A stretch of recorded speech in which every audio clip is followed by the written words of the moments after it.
वै सविता पावकतो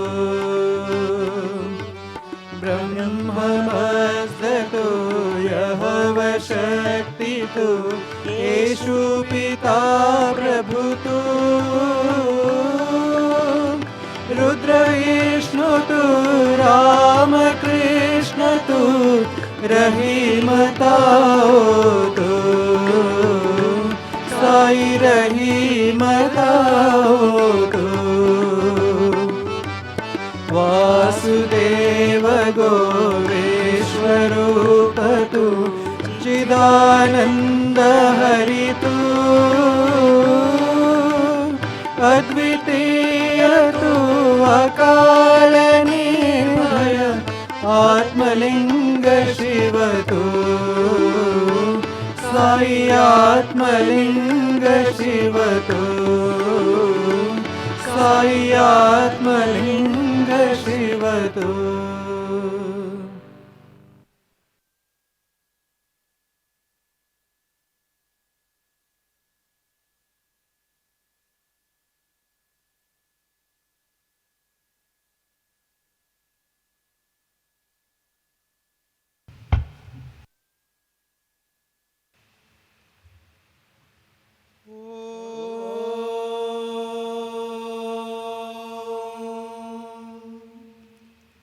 गणानान्त्वा गणपतिगुं हवामहे कविं कवीनामुपमश्रवस्तमम् ज्येष्ठराजं ब्रह्मणां ब्रह्मणस्पत नः शृण्वन्नोतिभिः सीदसादनम् प्रणो देवी सरस्वती वाजेभिर्वाजिनीवती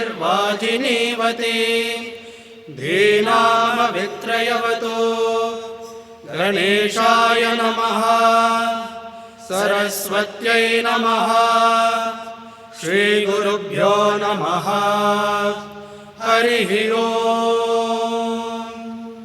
सहनावतु सहनौ भुनक्तु सह वीर्यङ्करवावहै तेजस्विनावधीतमस्तु मा विद्विषावहै। ॐ शान्ति शान्ति शान्तिः।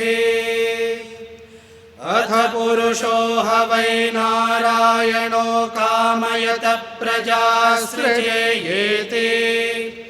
नारायणात् प्राणो जायते मनः सर्वेन्द्रियाणि च खं वायुर्ज्योतिरापः पृथिवी विश्वस्य धारिणी नारायणात् ब्रह्मा जायते नारायणात् रुद्रो जायते नारायणात् इन्द्रो जायते नारायणात् प्रजापतयः प्रजायन्ते नारायणात् द्वादशादित्या रुद्रावसवः सर्वाणि च छन्दागुंसे नारायणात् देवसमुत्पद्यन्ते नारायणे प्रवर्तन्ते नारायणे प्रलीयन्ते। ॐ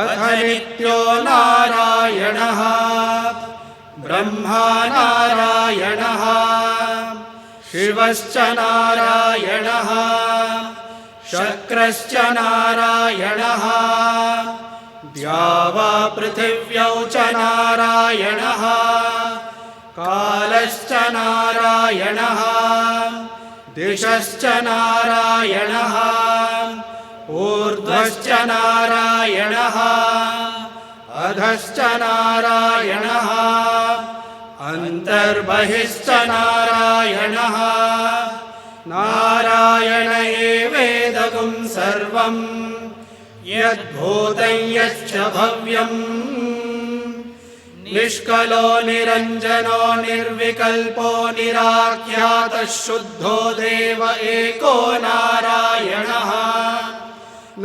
द्वितीयोऽस्ति कश्चित् य एवं वेद स विष्णुरेव भवति स विष्णुरेव भवति। ॐ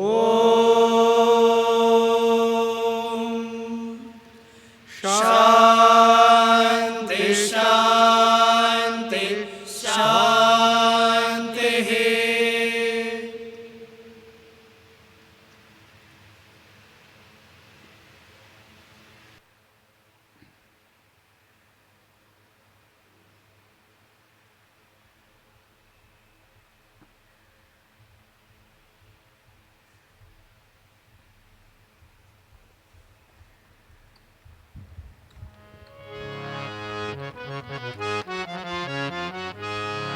जय लंबोदरा पाहि मां। जय लंबोदरा पाहि मां। जय लंबोदरा पाहि मां। जय लंबोदरा पाहि मां। जगदम्बा सुत रक्ष मां। जगदम्बा सुत रक्ष मां। जगदम्बा सुत रक्ष मां। जगदम्बा सुत रक्ष मां। जय लंबोदरा पाहि मां। जय लंबोदरा पाहि मां। शरणागत रक्ष मां। शरणागत रक्ष मां। शरणागत रक्ष मां। शरणागत रक्ष मां। हे करुणानिधे पाहि मां। हे करुणानिधे पाहि मां। हे करुणानिधे पाहि मां। हे करुणानिधे पाहि मां। श्री गणनाथ संरक्ष मां। श्री गणनाथ संरक्ष मां। श्री गणनाथ संरक्ष मां। श्री गणनाथ संरक्ष मां। निज भक्ति मुदं देहि मां। निज भक्ति मुदं देहि मां। निज भक्ति मुदं देहि मां। निज भक्ति मुदं देहि मां। जय लंबोदरा पाहि मां। जय लंबोदरा पाहि मां। जगदम्बा सुत रक्ष मां। जगदम्बा सुत रक्ष मां। जय लंबोदरा पाहि मां। जय लंबोदरा पाहि मां।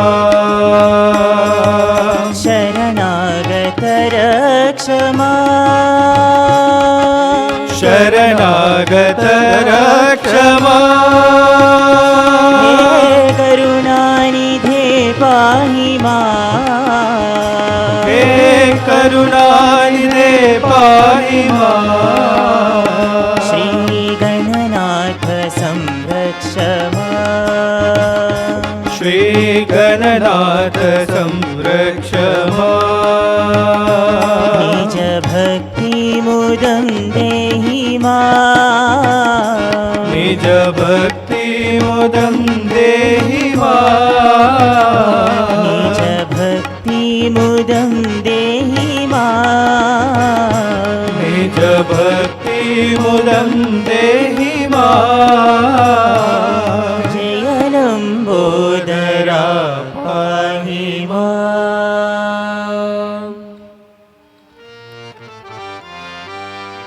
दानव भंजन राम साई श्यामल कोमल राम।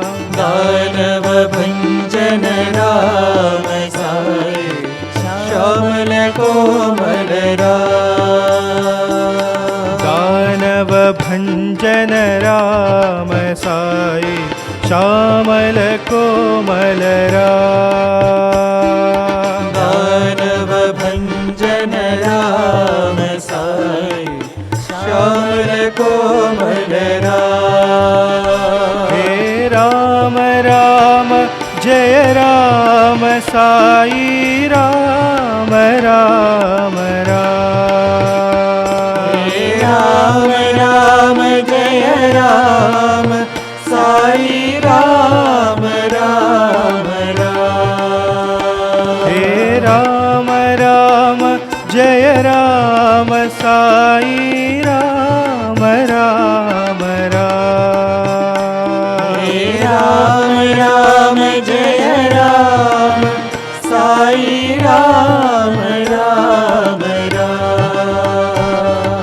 दानव भंजन राम साई श्यामल कोमल राम।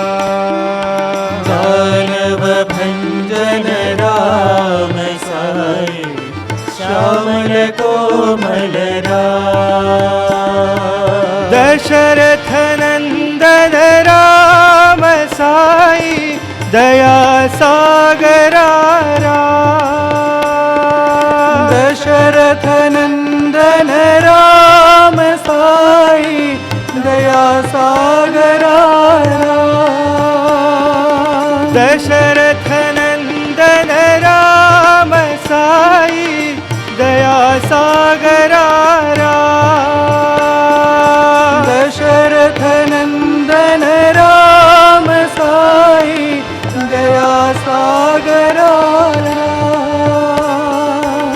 दीनों के प्रभु राम साई राम राम राम। दीनों के प्रभु राम साई राम राम राम। हे दीनों के प्रभु राम साई राम राम राम। हे दीनों के प्रभु राम साई राम राम राम। दानव भंजन राम साई श्यामल कोमल राम। दानव भंजन राम साई श्यामल कोमल राम। हे राम राम जय राम साई राम राम राम। हे राम राम जय राम साई राम राम राम। दशरथ नंदन राम साई दया सागरा राम। दशरथ नंदन राम साई दया सागरा राम। दीनों के प्रभु राम साई राम राम राम। दीनों के प्रभु राम साई राम राम राम। हे दीनों के प्रभु राम साई राम राम राम। हे दीनों के प्रभु राम साई राम राम राम। दानव भंजन राम साई श्यामल कोमल Ram.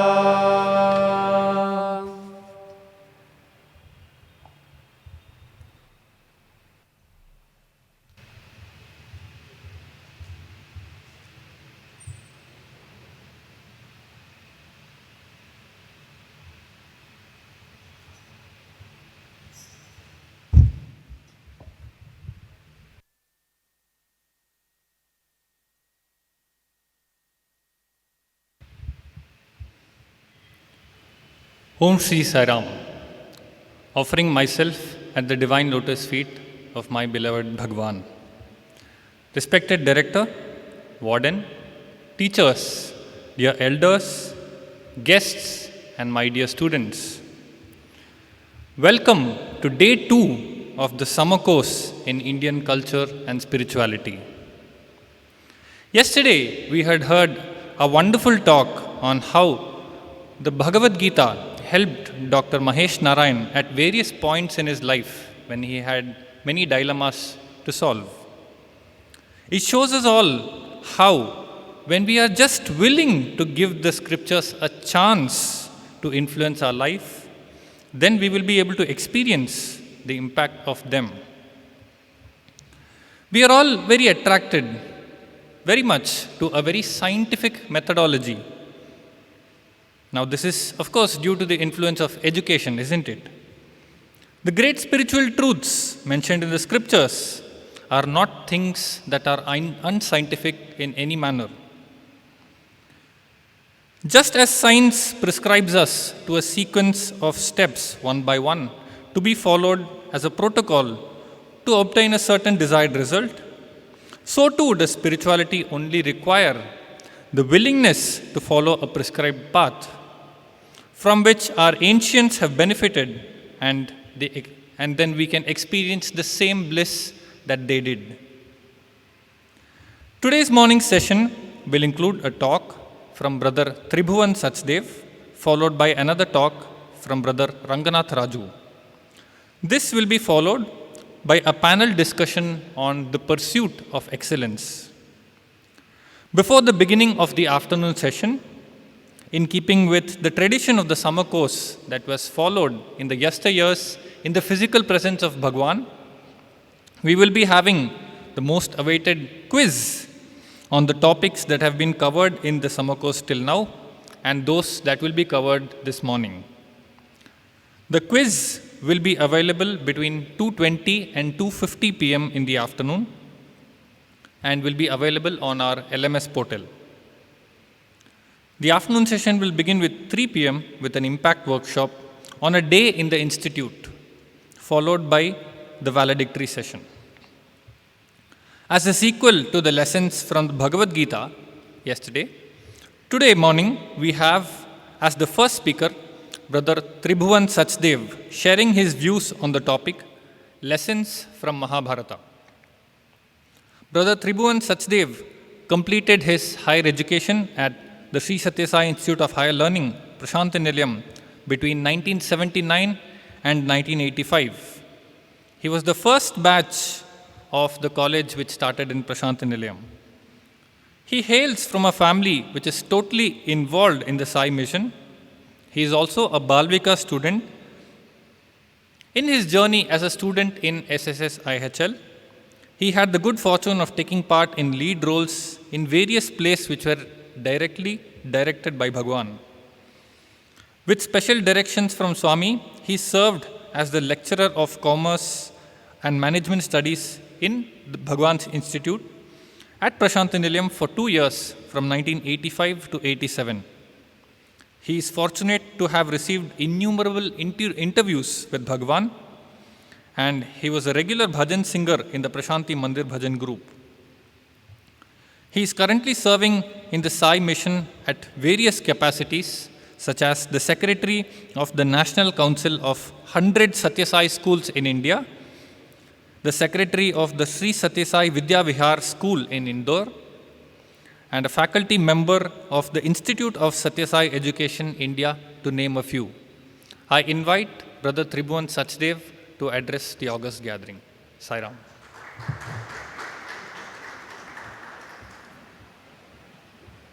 Om Shri Sai Ram. I offer my most prayerful salutations at the lotus feet of our most beloved Lord, Bhagwan Baba, who is verily present in all our hearts. Most beloved Bhagwan, respected Director Sir, respected teachers, and my dear students. It indeed is an onerous task this morning to be with all of you, and in the next few minutes, try to share with you the lessons learned from the epic of Mahabharata. As we all are aware, that it was the great Rishi Vedavyasa who is the author of this lovely epic. And as they say, that this epic, they say it is greater than Iliad and Odyssey. It is the mightiest single endeavor of literary creation of any culture in human history. That is what the people have to say about this wonderful epic Mahabharata. And they say one thing more, that Mahabharata is not just the story of Kauravas and Pandavas and Lord Krishna guiding them. Mahabharata is virtually a minefield of wisdom. It has everything to give you. It has something to say about what should be your duties and responsibilities as a student, what should be your responsibilities as a teacher, as a preceptor, what should be your responsibilities as a ruler, what should be your responsibilities as a common person on the road. It virtually speaks about every aspect of a human life. And if I may add, some people say that what is not found in Mahabharata is not found anywhere in the world. So this is the grand stature of this epic Mahabharata. And in the next few minutes, we will try to understand what are the great lessons we have to imbibe from this epic of Mahabharata. We could start our journey straight away because we have less time at our disposal and so much to speak about it. Now, coming back to our students' life, let me start this with what does Mahabharata hold for us students, for those of us who are studying in the Sri Sathya Sai Institute of Higher Learning, those of you who may have joined recently and are attending this summer camp. Way back 5,000 years ago, when the Kauravas and the Pandava princes grew up, it was decided that Guru Dronacharya be invited at the palace and teach the children all about knowledge, wisdom, as also the art of warfare. And Guru Dronacharya, who was himself in need of some money to stand by with his family, he decided to leave his ashram and come and join the palace to teach these princes of Aryavrata. Now, when it came to teaching them different weapons, it was imperative that they also learn to handle, which was very important at that time, the bow and the arrow. So, Guru Dronacharya went about teaching them how it has to be used, how you have to take your aim and everything. And then came one fine morning when he really wanted to test whether all that he had taught the princes, which is the 100 Kauravas and the 5 Pandavas, about how to use the bow and arrow, and let's put them to test. So he brought all the 105 princes together and he put a very beautifully crafted wooden bird which had a very beautiful eye, a sparkling eye, and he perched it on top of a tree's branch and he put it there, and then he put a bow and arrow on a table and first invited the Pandavas. The first amongst them, Yudhishthir being the eldest, he asked Yudhishthir, pick up the bow and arrow and take your aim. And as Yudhishthir took the aim, Guru Dronacharya asked him, Yudhishthir, before you release the arrow, tell me what is it that you can see. So Yudhishthir replied that Guruji, I can see you, I can see my brothers, I can see the tree, I can see everything around me. So Guru said, very good. Leave the bow and arrow and step back. Then he invited Duryodhana and asked Duryodhana the same question, that before you release the arrow, you look at that and tell me what is it that you see. So Duryodhana and said very rightly, sir, I can see my 100 brothers, I can see the 5 Pandavas, I can see you, I can see that huge Vatavriksha, I can also see the branches on which you have perched that wooden bird, I can see everything. I can also see the sky beyond. I can see the sun which is on top of our heads. So Guru Dronacharya says, very well answered. Release the bow and arrow and leave it on the table and step back.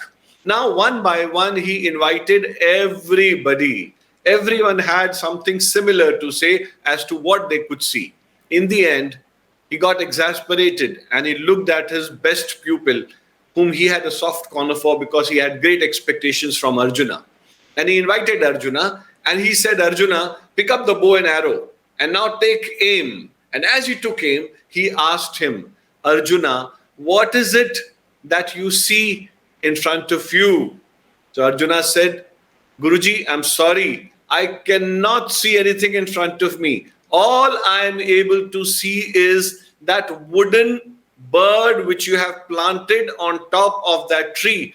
And nay, out of that wooden bird also, all I can see is that sparkling eye which I am supposed to shoot. There is absolute darkness all around me, except that I can only see that eye of the bird. Being very pleased with the answer, Guru Dronacharya said, go ahead and shoot. And sure enough, when Arjuna released that bow, it went and straight hit the eye of that bird, which was perched as an aim, as a target for the children to practice. And as the bird fell down, Guru Dronacharya collected the total assembly there. And he said, do you understand why did I ask Arjuna to take aim? And you boys were not even given a chance to take aim. Some of them understood, some of them were still unclear. And then Guru Dronacharya went on to explain to them that look, in life, if you are given an aim, if you have an objective in your life, if you set a target for yourself in your life, you should be only having one pointedness as your aim in life. See, I called Arjuna and asked him, what could you see? Unlike his brothers, he did not see that I can see the sky, I can see the sun, I can see my brothers, I can see the tree, I can see the innumerable leaves which are on the tree. All he said is that I can visualize only that bird. And out of that bird also, I can only visualize that sparkling eye in front of me. And that's why he could hit the target. So dear brothers, for us, the first vibrant lesson in our lives to learn is, now that you have been blessed to enter the hallowed portals of Brindavan and Prashanti Nilayam, your aim should be one-pointedness. And what should be that one-pointedness? What is my aim going to be in life? What is it that I want to become? How am I going to utilize this time which is given to me in the institute to the best of my ability? Use that time. Don't lose focus by looking around the trees, the people, your brothers, your sisters, your relatives, the other distractions of the life. When you are aiming, aim straight, have single pointedness, have one pointedness, and you are bound to hit the target bang on every time. The greatest lesson which we learn as student from Mahabharata. Swami is prone, when Swami was there with all of us in his physical form, Swami used to give us a lot of discourses. And in the discourses, Swami would invariably, while telling us all about the teachings of Mahabharata, about Bhagavatam, about Ramayana, Swami would always say, Oka Chinna Katha. And Swami would belt out a beautifully laid out story to us. And then one of those days, one of the students ventured to ask that, Swami, why do you insist on telling us stories as you are giving us discourses? Swami said, I give you so many teachings, I give you so many lessons, I give you so many learnings. It is the human nature that you may tend to forget what is the learning given, what is the teaching given, what is the lesson given. But when you line it up with a small story, the underlining fact of the teaching or the lesson is something which stays in your memory. Because you remember, when we were all small children, as we grew up, we used to hear the stories of Mahabharata, the Ramayana, the Bhagavatam from our parents, from our grandparents, from our Bal Vikas teachers, from our school teachers. And as we grew up listening to them, I'm sure all the listeners who are there together, there must not be a single person who has not heard any of these stories from Mahabharata. But then we relate these stories so that the underlying hidden lesson is also brought about, which we can remind ourselves and thus make our lives better and in turn become better individuals, which Swami wants each one of us to become. I'm also reminded of a very beautiful story from Mahabharata, which Swami had related in one of his discourses while we were students. It relates that Arjuna was particularly very close to Lord Krishna. And as the Mahabharata relates, that they were in form of Nar and Narayana. Arjun was in form of Nar, and Lord was himself in form of Narayana. And wherever Narayana is, Nara has to be there. And that's where they had that bonhomie, they had that friendship, they had that warmth of friendship with each other in a very strong way, more than the other Pandavas. And Arjuna was totally all for Krishna. Whatever Krishna would say, he would totally and fully agree with it. So one of the small stories Swami used to relate, which again underlines a very beautiful sentiment which would come out of the story. One day, Lord Krishna told Arjuna to come and accompany him for a walk in the beautiful palaces and gardens which the princes had made. And as they were moving around in the beautiful garden, there were various mango trees and other trees bearing fruits and flowers. And there were so many birds and bees making the rounds of the trees. And on one particular tree, and under the shade of the tree, when Lord Krishna and Arjuna stood, so Lord Krishna started looking. There was a voice of a cuckoo coming from somewhere. And as we all know, how the cuckoo makes that beautiful sound, and everybody leaves that work and would like to listen to the cuckoo sing. So Lord Krishna started listening to that cuckoo. She was singing in a beautiful voice. And Lord Krishna tried to locate as to where that sound was coming from. And sure enough, he located that deep inside the mango tree, perched on a branch, was a black color cuckoo bird.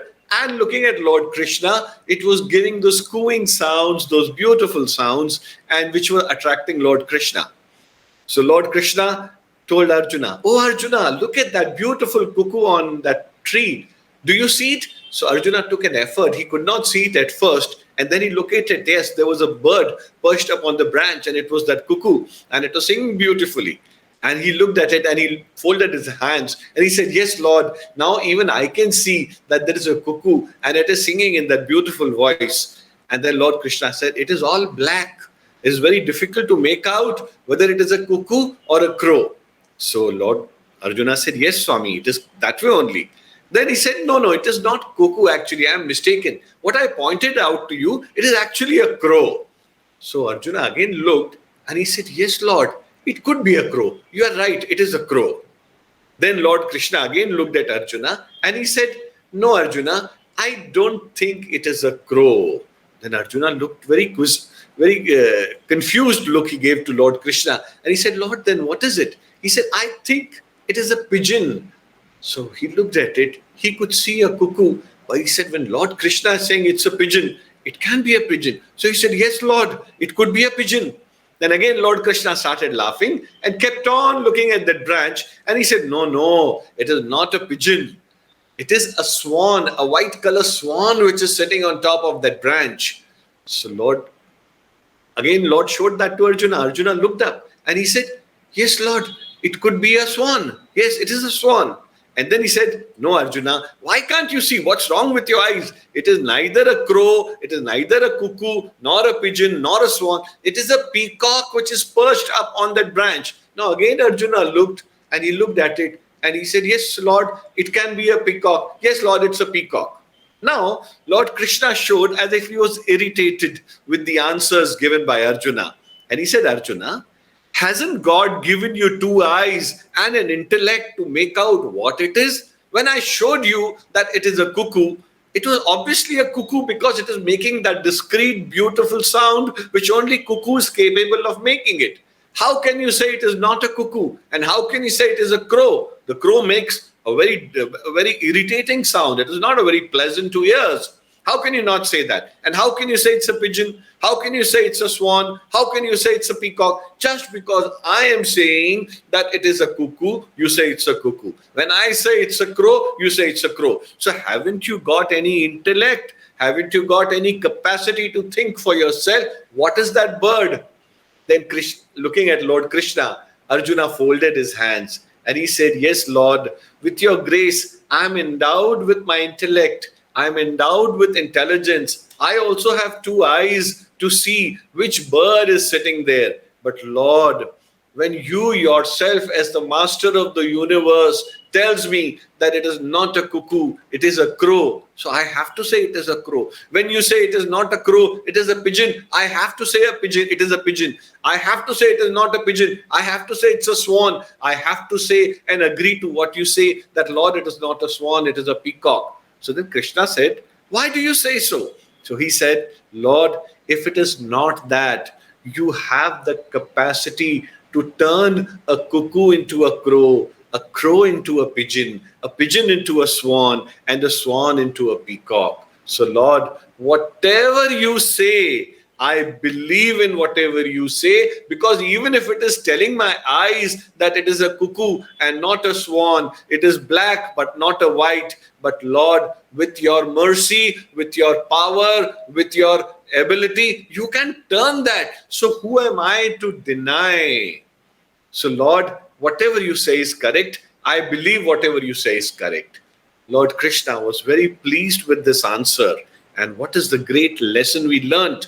We learned that when you surrender to the Lord wholly, completely, and fully. Even if the Lord says, jump into the fire, I think without thinking twice, we should jump, because we know He is there to protect us. The fire will not be able to burn if the Lord tells us to jump. And even if it burns, there must be for some better cause that the Lord tells you and commands you to do something. You know, the problem with us is what? In Hindi, there is a saying, Hum Bhagwan ko mante hain. What is it? Hum Bhagwan ko mante hain, par Bhagwan ki nahi mante. Which translated into English says, we have faith in God, but we do not have faith in His teachings. Hum Bhagwan ko mante hain, par Bhagwan ki nahi mante. That is the problem with us. What God wants by giving us this example from Mahabharata is that we must not only have faith that we have God amidst us, we must have faith in His sayings also, in His teachings also. We must follow the path which Bhagwan has laid out for us. Because if we don't follow that path, then I think we coming and becoming students in this institute would become futile. And trust me, today, I'm almost 60 years of, I'm more than 60 years of age now. And when I look back, it is almost 39, 40 years ago that when we were there as students with Swami, more than 40 years. And when you turn back, you realize it was just like yesterday.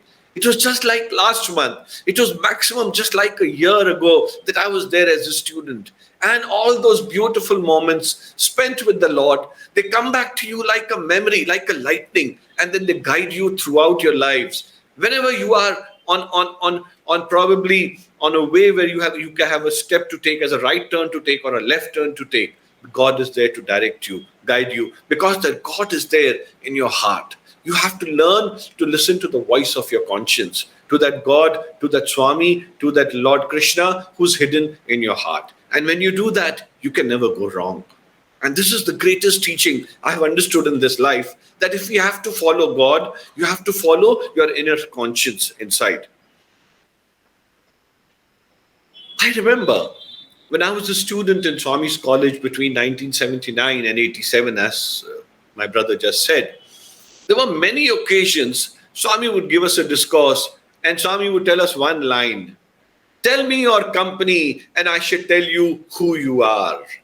And invariably Swami would hammer us time and again and tell us that be in good company, because you would be known in this world by the company you keep. And he would indirectly tell us, directly tell us by calling us, especially in private interviews also, and tell us, do not talk too much, sit alone, read good literature, meditate, do bhajans, spend your time well, and understand Swami is giving you this chance for a cause. And we would all understand and not understand at that time that wow, what is it that Swami wants to give us. It is only as we move in this life that we understand that Swami wants us to walk the talk which Swami had given. We all have to be shining examples to everybody. We all, like one of my brothers had years ago said in Brindavan from these hallowed portals only, that when we came into Swami's institutions, we were like street dogs. But it is Swami's aspirations that he wants us to become like street lamps when we go out, so that not only do we exude light, but we show a path to many other travelers who are not blessed by being in Swami's institution. So Swami would again and again harp on being in good company. Now in Mahabharata also, there is a beautiful character who has lost track and gone ahead, and then Swami would relate about the same thing which I related to you. And that is the character of Karna. Now Karna was a Danavir, a Shurveer, a archer par excellence. The only person who could compete with Karna was Arjuna himself. And there could be no one better than these two archers who were themselves the children of God. Now, in spite of being the son of Lord Surya, who was Karna, he chose to be friends with the Kauravas and not the Pandavas. Even at the end, before the war of Mahabharata, when Kunti went to Karna and took a promise from him that because he was her son only, who was born out of the blessing of Lord Surya, so she took a promise from him that he will not slay any of his brothers. And at that time, Karna promised Kunti that, Ma, do not worry, after this war, you will still have 5 sons. That means there could be one loss, but she will still be blessed with 5 sons only. Because he had that angle of enmity with Arjuna, and he had his eyes set on defeating Arjuna so that he could be proved to be a better archer. Now, in spite of being a Shurveer, in spite of being a Danavir, a great person, all he did was chose the wrong company. He went into the group of Kauravas. Now today, the Pandavas are remembered for being what they are because they sided with divinity and they were in the good company of Lord Krishna. And Karna, in spite of being what he was, he did not choose to be with his brothers. He did not choose to be on the side of Dharma. He did not choose to be with Lord Krishna. And what happened? The history does not remember him as a great hero, as a.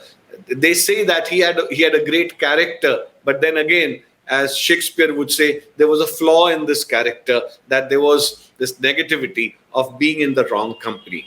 That's why, my dear brothers, we as students have to be very sure what kind of company we are keeping when we are as students. You must try to be always in good company, come what may. And I remember, because at times when we were in hostel, Swami would say that do not keep too much company with your friends also. And we would be surprised. Why is Swami saying so? And Swami would say, if you want to keep good company, read good books. Swami said, good books are your very good companions. When you read a good book, not only does it change your value system, it changes your thought process, it changes your heart, it changes your total persona, and it makes you into a new and a good human being. And Swami said there could be nothing better than having a good book which can change. And that's why they say reading of Sai literature is so important. In the organization, Satya Sai Seva organization, reading of Sai literature is one of the most paramount important features which we tell all the devotees, so that we could stay in touch with the divinity which is Bhagwan, or that divinity which is within ourselves. I remember, as a personal example, when it was my first year and I was going out on a holiday in the summer holidays, we were permitted to go home then. And as I was going, Swami called me and Swami told me specifically, "Abhi tum chutti mein jata, purana friends ko nahi milna." It was a clear instruction to me from Swami. This is the first time you are going to your hometown after having lived with Bhagwan for a few months.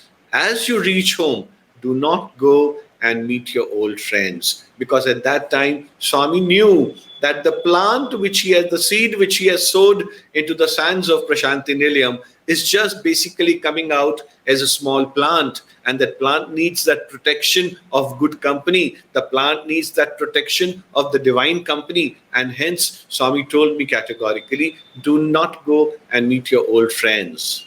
And after 6 years, when after a long time, almost after 3 years, when I planned to go home, in the next summer holidays for 2 or 3 years, I remember for 3 years I did not go home only. And it so happened that a chance came through when I had to leave for home. So Swami told me then that you may go and meet your friends now. So Swami remembered me the first time. Swami told me not to go and meet my friends. But when, after 6 years, when I was planning to go, Swami said, you go and meet everybody.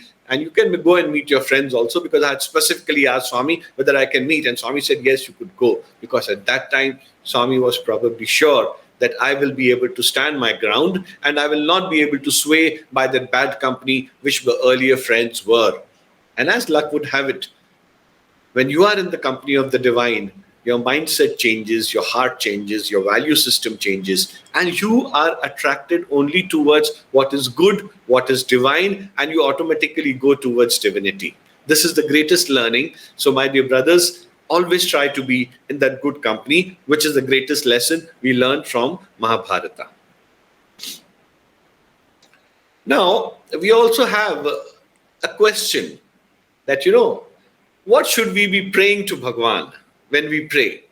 Now, from a personal experience, if I can quote in this also, as we talk about Mahabharata, because this was linked by Swami with Mahabharata. So I may relate to you a very close and a personal relation, that when I was a young student and it was a few weeks old in Swami's college in Prashanti Nilayam, at that time our hostel was under construction, and every evening we would go for bhajans. And we were living in the old hostel where the Brindavan boys, when you guys come to Puttaparthi and stay in the East Prashanti extension, which is known as the old boys hostel. So at that time, for almost a year and a half or 2 years, we stayed in that hostel because the hostel and the college was under construction. And at that time, I remember every evening we used to go in the bhajan hall for bhajans. And Swami would listen to our bhajans and give us a chance also to sing bhajans. And after the bhajans, there would be a 10 minutes of dhyanam session, a meditation session, and some of us would join in that meditation session, and then we would come and stand in the veranda and wait for Khyaldas ji to come and give us a signal that Swami has gone up, now you boys can go and have your dinner. So after that, as we would get a signal that Swami has gone upstairs, we would go out. And as we would go towards the Dashavtar gate, those days there was no Kulwant Hall. There was this beautiful sands of Puttaparthi, and there was a Dashavtar gate. And in front of the Dashavtar gate, there was a beautiful statue of Lord Ganesha. So I would go and bow down before the statue of Lord Ganesha, and I would pray to the statue with my eyes closed that, Lord, I pray for Vidya and Sadbuddhi. So I would continuously go and say, Lord, I want Vidya and I want Sadbuddhi. Why? Because I had heard in a discourse that Swami said, Vidya is that ornament that once you gain that, no thief can steal away from you. And why Sadbuddhi? Because if you have Sadbuddhi, you will walk the path as shown by Bhagwan. You will take the right decisions. So I used to pray for Vidya and Sadbuddhi. Now for months together, for almost 2 months, I would go and every evening pray for Vidya, Sadbuddhi, Vidya, Sadbuddhi. So one day Swami thought probably enough is enough. I must teach a lesson to my children that what they must pray also. I thought I was praying something very good. I was not wanting any worldly things. So one day Swami decided to come into the old hostel, and he said, I would like to speak to all the boys. And there were hardly about 120 or 125 of us. There were just 2 classes, PUC 1 and Degree College 1 first year. So we all gathered, we cleaned up the whole place, washed it, put out some beautiful bed sheets to make it, good for Swami to come and sit, laid out a carpet, put out a Swami's chair. And that day Swami came. And as Swami came, Swami that day said, I will speak to the children about power of prayer. And I was sitting right in the front. And then Swami started this discourse. Swami said, you see all these devotees who come to Puttaparthi and Prashanti Nilayam and various other places. They all come and they're always asking Swami something worldly. Somebody, somebody asks for a car, somebody asks for a bungalow, somebody asks for service, somebody asks to get married, somebody asks a child, somebody wants their daughter to get married, somebody wants to become a minister, somebody wants to become the chief minister, somebody wants to become the prime minister. So everyone who comes to Swami is constantly harping on what do they want. And then he looked at me and told, pointing towards me, but there are some devotees here who are sitting, they don't ask anything worldly from me. They ask me for Vidya and Sadbuddhi. And he looked at me and he said, no. And I thought, oh my God, as if a divine arrow has come and hit me straight in my heart, because it was between me and Lord Ganesha that I would say that, Lord, I want Vidya and Sadbuddhi. And little did I know that there was a hotline connection directly between Bhagwan and Lord Ganesha's statue with whom I was praying, and my prayers were directly going into the window to Swami. And Swami looked at me and smiled very beautifully and mischievously. And he said, no, you are praying for Vidya and Sadbuddhi. So I just shook my head. Yes, Swami. So Swami said, why do you pray for all these worldly things? Why do you want name, fame, power, money, position, ministership, Vidya and Sadbuddhi also?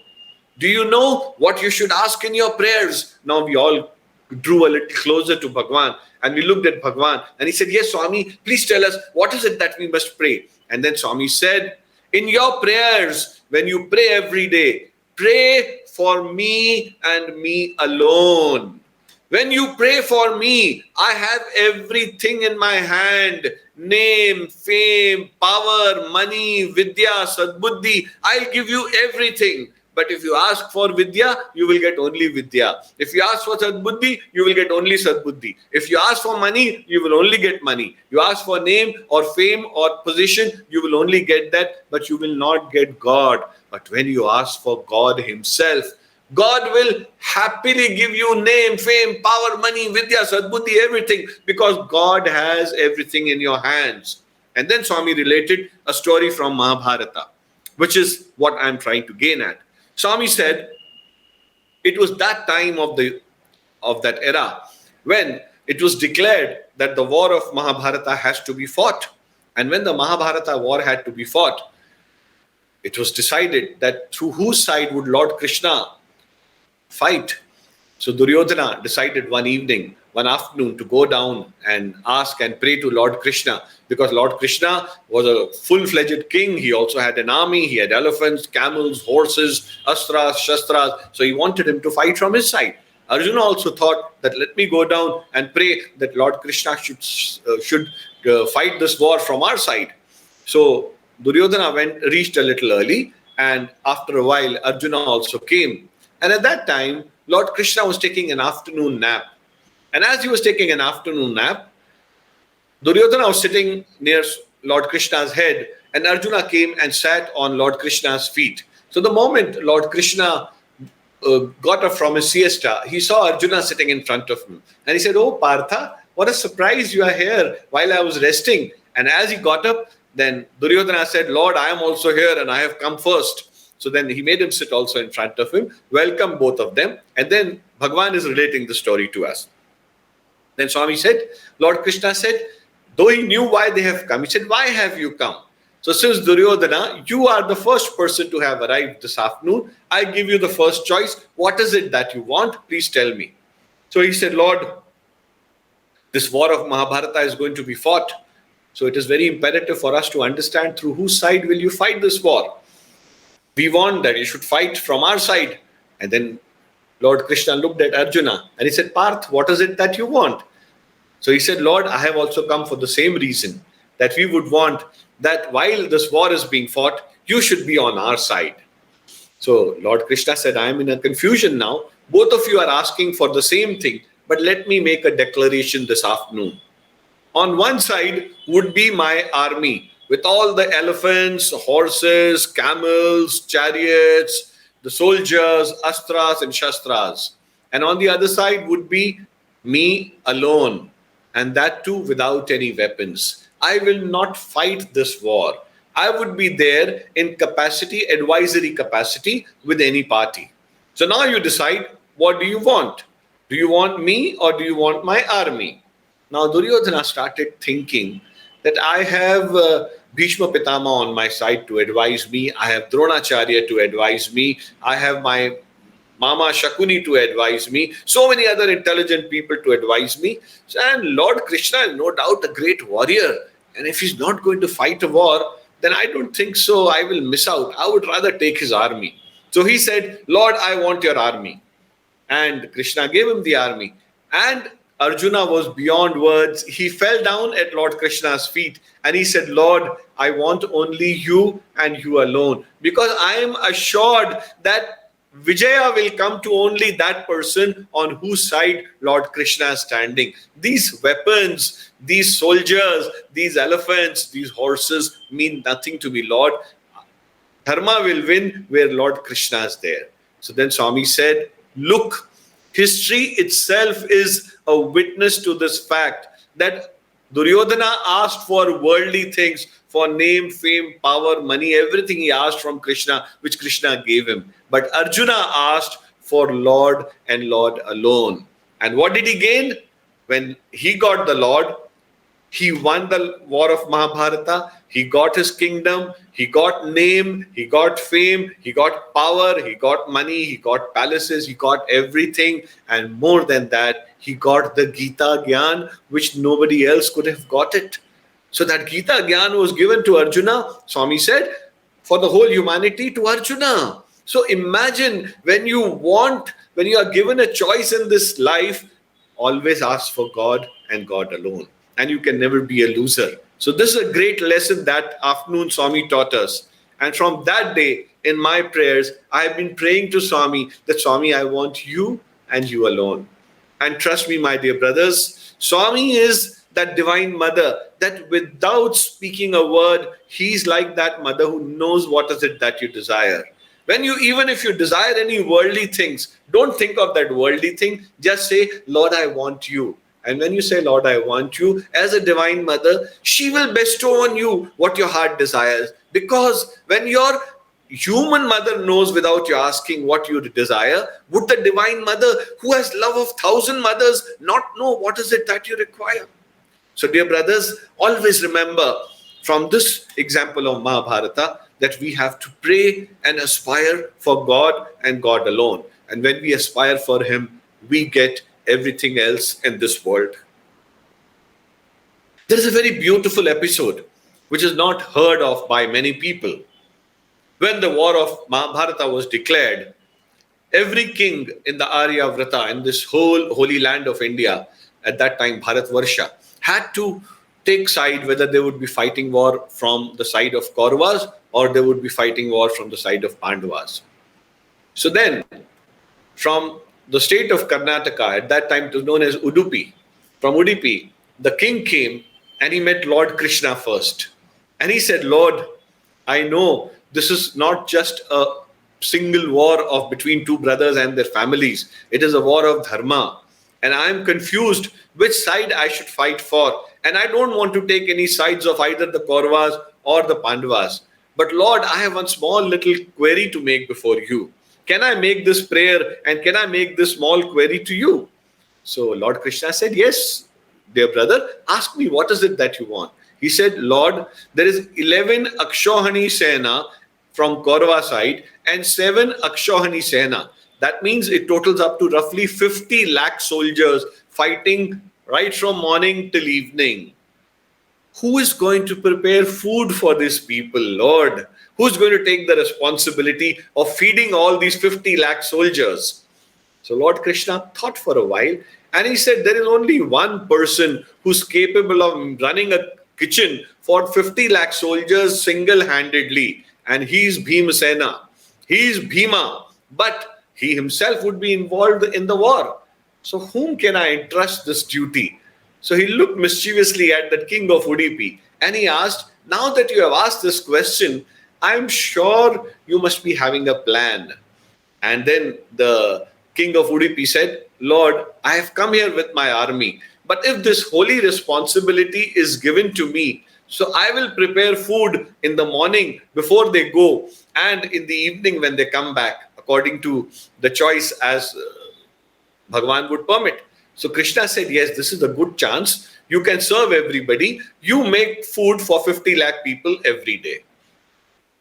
Now, as things would have it, and Lord Krishna also warned him, but ensure that there is no wastage of food in the end of the day when the soldiers come back. And after having got the divine permission from Lord Krishna, the king of Udupi was elated. He called all his soldiers, his army, and he said, let us sit down and create two different canteens, but one kitchen to prepare, so that every day we send, according to the number of soldiers who come from this canteen, food to both the people. Now, the war of Mahabharata was fought. It was a vicious war. 50 lakhs people. You can say it was probably the first world war of its kind, which was fought almost 5,000 years ago, wherein the whole soldiers of Aryavrata, the kingdom of Bharatvarsha, came there. Now, what was very, I would say, beautiful about this whole thing was that the king of Udupi would be able to guess the number of soldiers who would be coming and having food in the evening. Not a single morsel of food was ever wasted. If he knew that on the first day there would be 50,000 soldiers less coming because they must have been slayed, so he would prepare food for 49 lakhs 50,000. If he knew that next day it would be 40 lakhs people, he would prepare food for 40 lakhs people only. And this way, he served in the war of Mahabharata, and the canteen went unabated.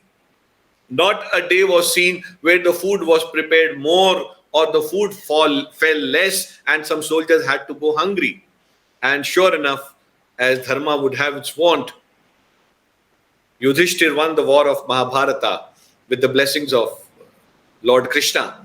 And the day he was coronated as king, so everybody was being awarded and big gifts were being given. And the king of Udupi was called, and he was also given many gifts. One question then Yudhishthira asked the king of Udupi. He said, Lord, you have served this country well. You were the one who was cooking food all this while. But how were you able to make out that how many soldiers would be there in the end of the day? In the morning, you knew how many soldiers were there. But at the end of the day, how did you know how many soldiers would come? So he looked at Yudhishthira when the question was asked. And that king said, Your Lordship, please tell me, who is that one single factor you give because of which you won this war of Mahabharata? So Yudhishthir, without blinking his eyes, said, well, there is no two guesses that it was because of the grace and blessings of Lord Krishna that we came out victorious. Otherwise, imagine they were almost 1/3 more than us in number. They could have cleaned us totally. It was purely the grace of Lord Krishna that we were able to do our bit and we won this war. So that king said, it was again the blessing of Lord Krishna, because of which I was able to give you good food, warm food, healthy food for all the 18 days without either wasting any food or and ensuring that no food fell short to any of the sides. So he said, how did the Lord Krishna help you in that? He said, every night before the war began, we would keep a bowl of groundnuts, peanuts, as you call, into a bowl. And every night before Lord Krishna slept, he was fond of eating peanuts. And we would count all the number of peanuts which were kept in the bowl. If Krishna ate 50 pieces of peanuts, in the evening, next day evening, we would prepare food for 50,000 less people. That is 50 into 1,000. We would guess that, okay, Lord Krishna has taken 50, he has partaken 50 groundnuts, so 50,000 people would come less. The day he would eat 100 pieces, we would make 100,000 pieces of, we would make 100,000 amount of food less for the soldiers. So this is how Lord directed us. And then he fell at Lord Krishna's feet, who blessed him. And then he said, it was Lord who directed us. And the lesson which you learn is that when you trust God, when you trust his words, when you trust his wisdom, he's there to guide you. And the great lesson which also comes out of this is that do not waste food. Lord Krishna wanted this message to go. This story to this day is related in the Matha, which was formed by the king of Udupi in Karnataka, which was later on taken over by Lord Madhvacharya. And to this day, this story is related. And the underlying teaching which is there, that do not waste food, because Annam Brahmam. And if you put your faith in God, God guides you out of the most difficult thing. Imagine if we were the cooks and we were to make food, how will we know how many soldiers will die today? So all you have to do is again pray to God, and He gives you the wisdom, He gives you the way, and He shows you the path, and you have to follow your heart. That's about all. So what a beautiful example again to show the divinity of Lord Krishna and how He guided His devotees. Now, before I take leave, the clock is ticking very fast. I have a very beautiful episode to relate to you, which was related by Bhagwan himself in the summer camp of 1974, and it is related in that summer showers in Brindavan in the book, wherein Swami himself spoke about the Bhagavatam, the Mahabharata, and the stories related to Mahabharata. If my memory goes right, it was the 9th day of Mahabharata, and it was a deadlock in the sense that either the Kauravas or the Pandavas could decide who was winning. The soldiers were being slayed, but Duryodhana was getting upset, and his Mama Shakuni came and probably filled up his mind while he said, look, when you have your commander-in-chief as Bhishma Pitama, how is it that Bhishma Pitama is not slaying any of the Pandavas? Why don't you go and make a complaint to him and make him understand that since he has taken upon the responsibility of being the commander-in-chief of the army of Kauravas, it is his bounden duty to ensure that he kills the Pandavas. So, filled up with all these kinds of wild things in his brain, Duryodhana goes and speaks very badly to Bhishma Pitama.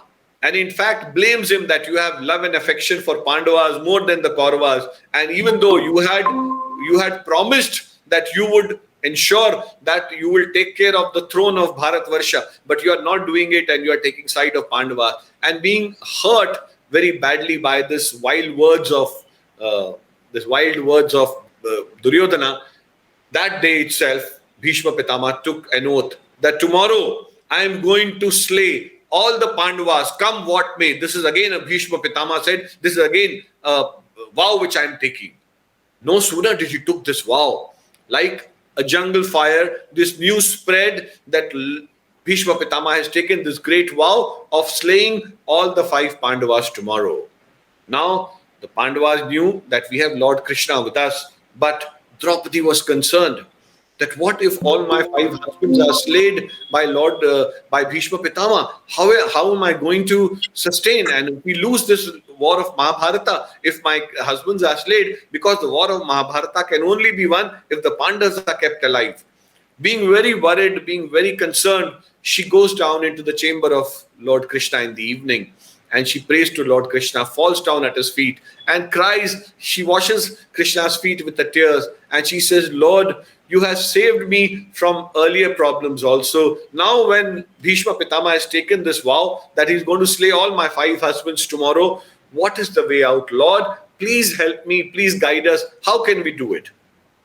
Krishna smiled mischievously, and he said, well, if Bhishma Pitama has taken a vow to kill all your husbands, let us see what we can do about it. Let us see if we can ask him to change his vow. So Draupadi was surprised. He said, how is he going to change his vow? So Krishna said, let us go and pay a visit to Lord Krishna.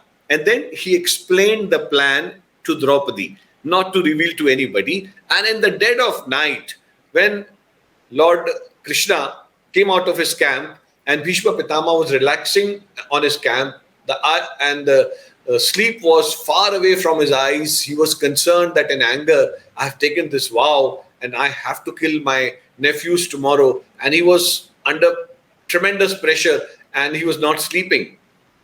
And as they were walking by, the leather shoes which Draupadi was wearing And in those days, leather slippers or shoes were worn by only the royal people.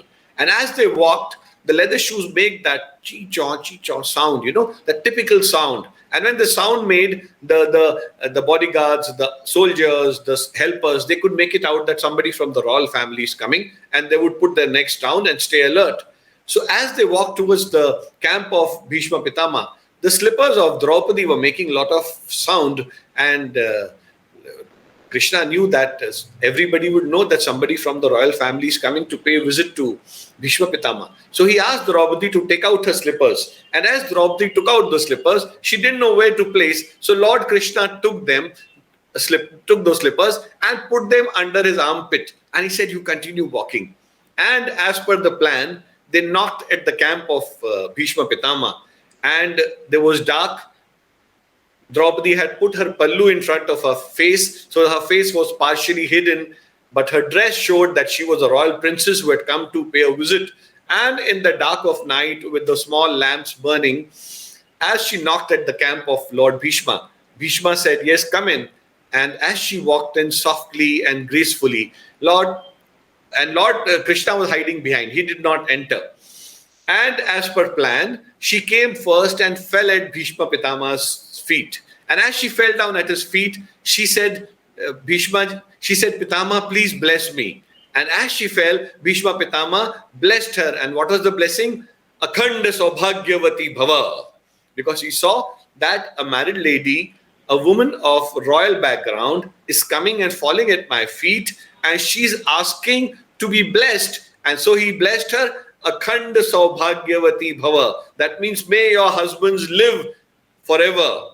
And as she lifted her veil, and she looked up and she prayed, she said, "Bhishma Pitama, you have promised on one side to slay my husbands, and now you have promised that you Akhanda Saubhagyavati Bhava. So please stick to your promise. I have come to only pray this at this time of the night."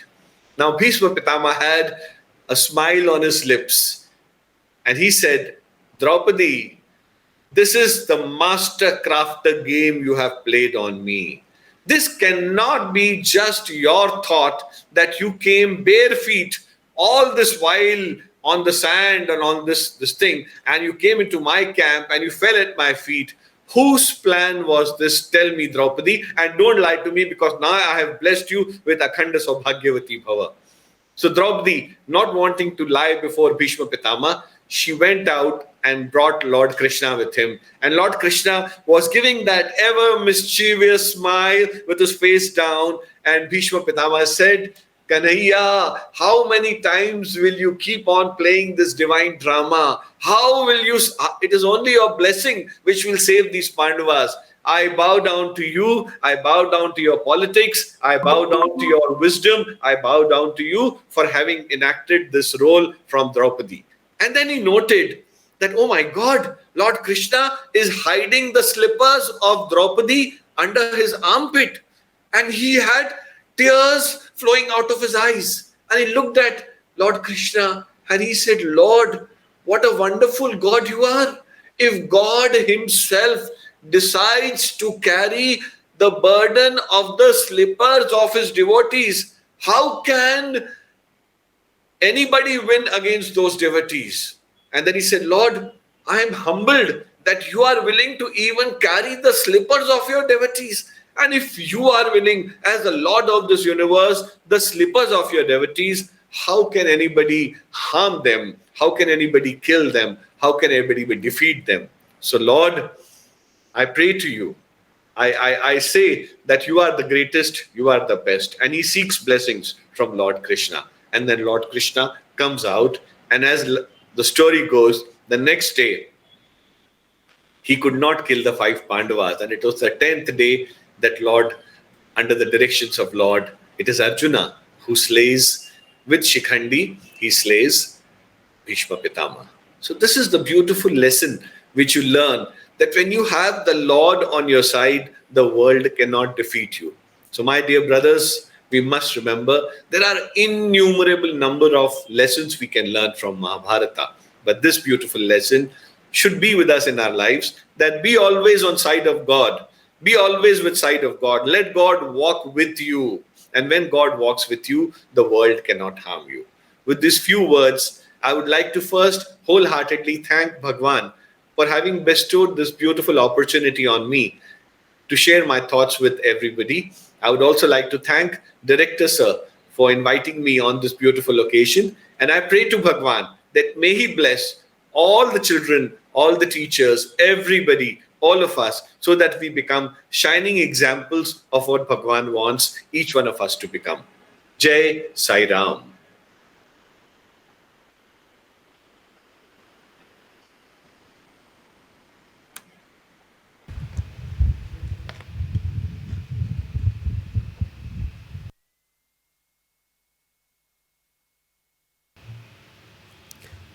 Thank you, Brother Tribhuvan Sachdev, for bringing out those wonderful lessons from the stories of Mahabharata. Just as a summary, I would like to highlight a few of the lessons that you touched upon. The first one being the importance of being laser point focused on the aims in our life.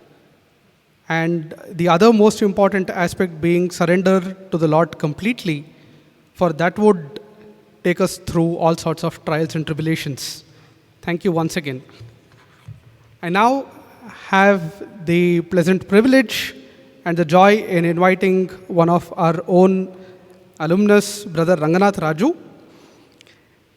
Brother Ranganath Raju joined for his BCom course in Brindavan in the year 2000, following which he pursued MA Economics and MBA in Finance from Prashanthi Nilayam. He completed his education, formal education in the year 2007 and started his career as an equity analyst with Amba Research, where he served for 1.5 years. Subsequent to this, he went on to join the TVS Motor Company, where he served in various capacities, the most notable of which is that he served as the executive assistant to the chairman, Sri Venu Srinivasan. Having served as the executive assistant, he moved out of TVS Motor Company and then started his own company, where he is currently the director of Sanatana Analytics and Recruitment Services. This company offers economic research and resume writing services, among other solutions. Post his education, he has involved himself in various seva activities. He has been an outstanding dramatist, a script writer, an orator, and a poet whom Swami used to lovingly call Kavi. He has been guiding the youth from Andhra Pradesh and Telangana regions in their cultural programs staged in the Divine Presence. To date, he has over 412 dramas, 2,000 plus speeches in various Sai Seva organizations, of which 60 of them have been in the direct Divine Presence of Swami himself.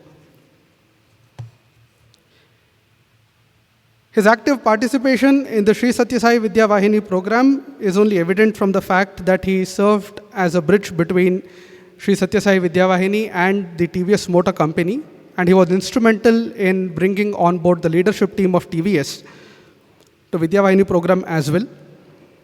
And in my own interactions with Brother Ranganath Raju, I have been inspired by his commitment to Swami's words, Swami's work, and his enthusiasm and desire for seva have been very infectious. Brother Ranganath Raju would be addressing us today on the topic, India's Pressing Problems, a Bharatiya Solution. Over to Brother Ranganath Raju.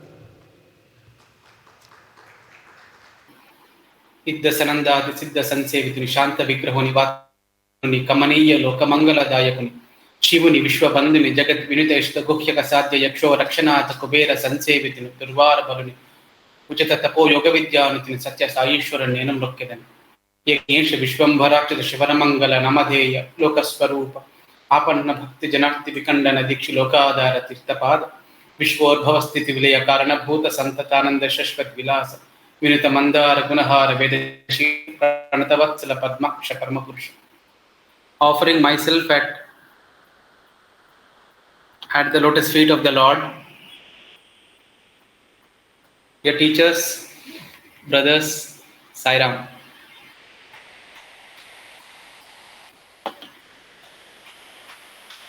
I hope you're able to see my screen.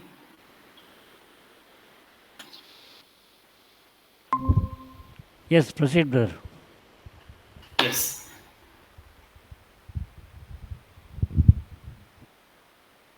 To talk about India's pressing problems and Bharatiya solution.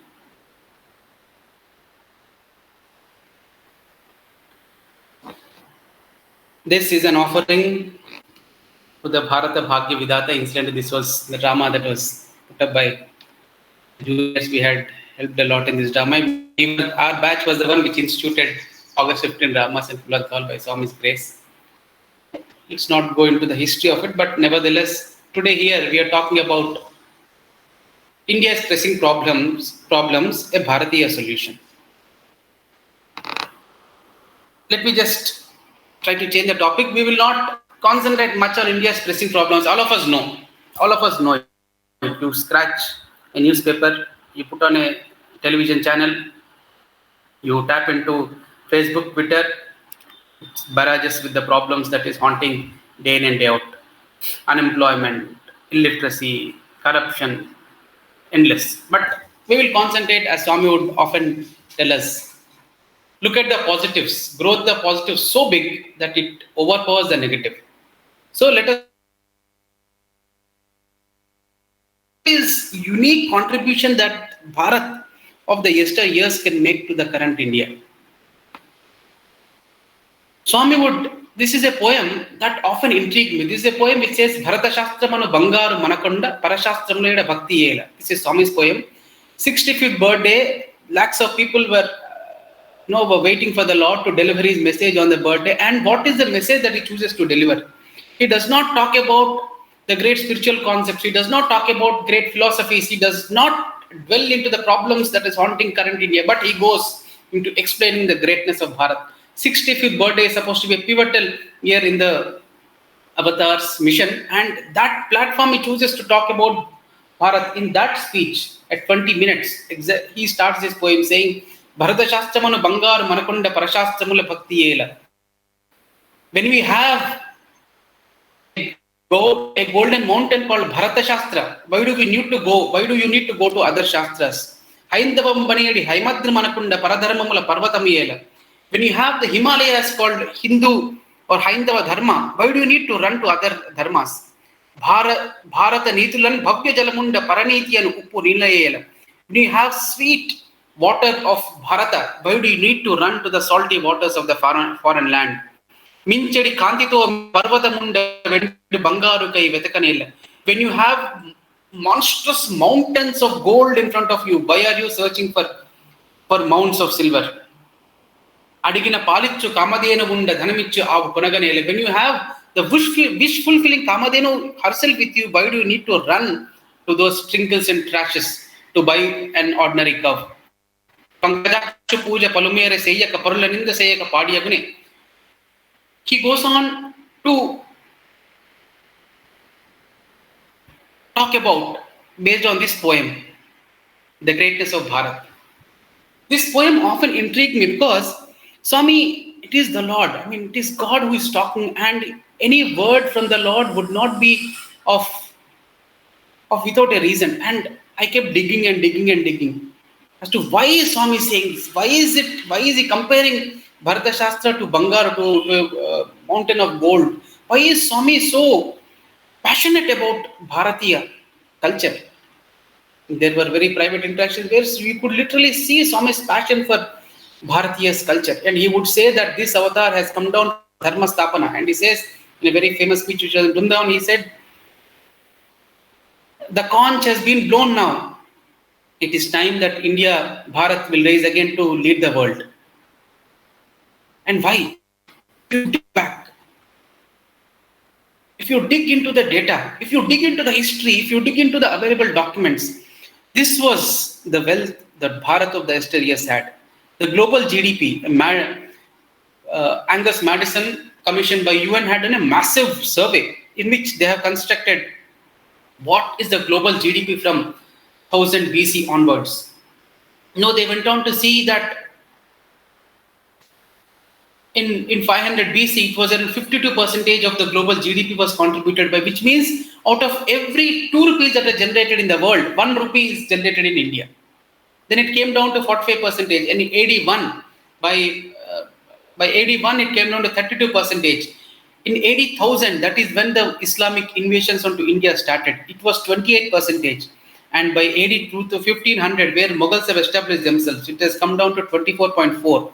And when East India Company took over formally from Dolwa, it has come down to 16%. And when the Quit India movement when the first cry for independence through Balagangadhar started, it was 7.5, and when British left, it came down to 4.2%. And today we are sitting at 6.8%. Look at the time span. This is from BC, from 500 BC to almost 1500.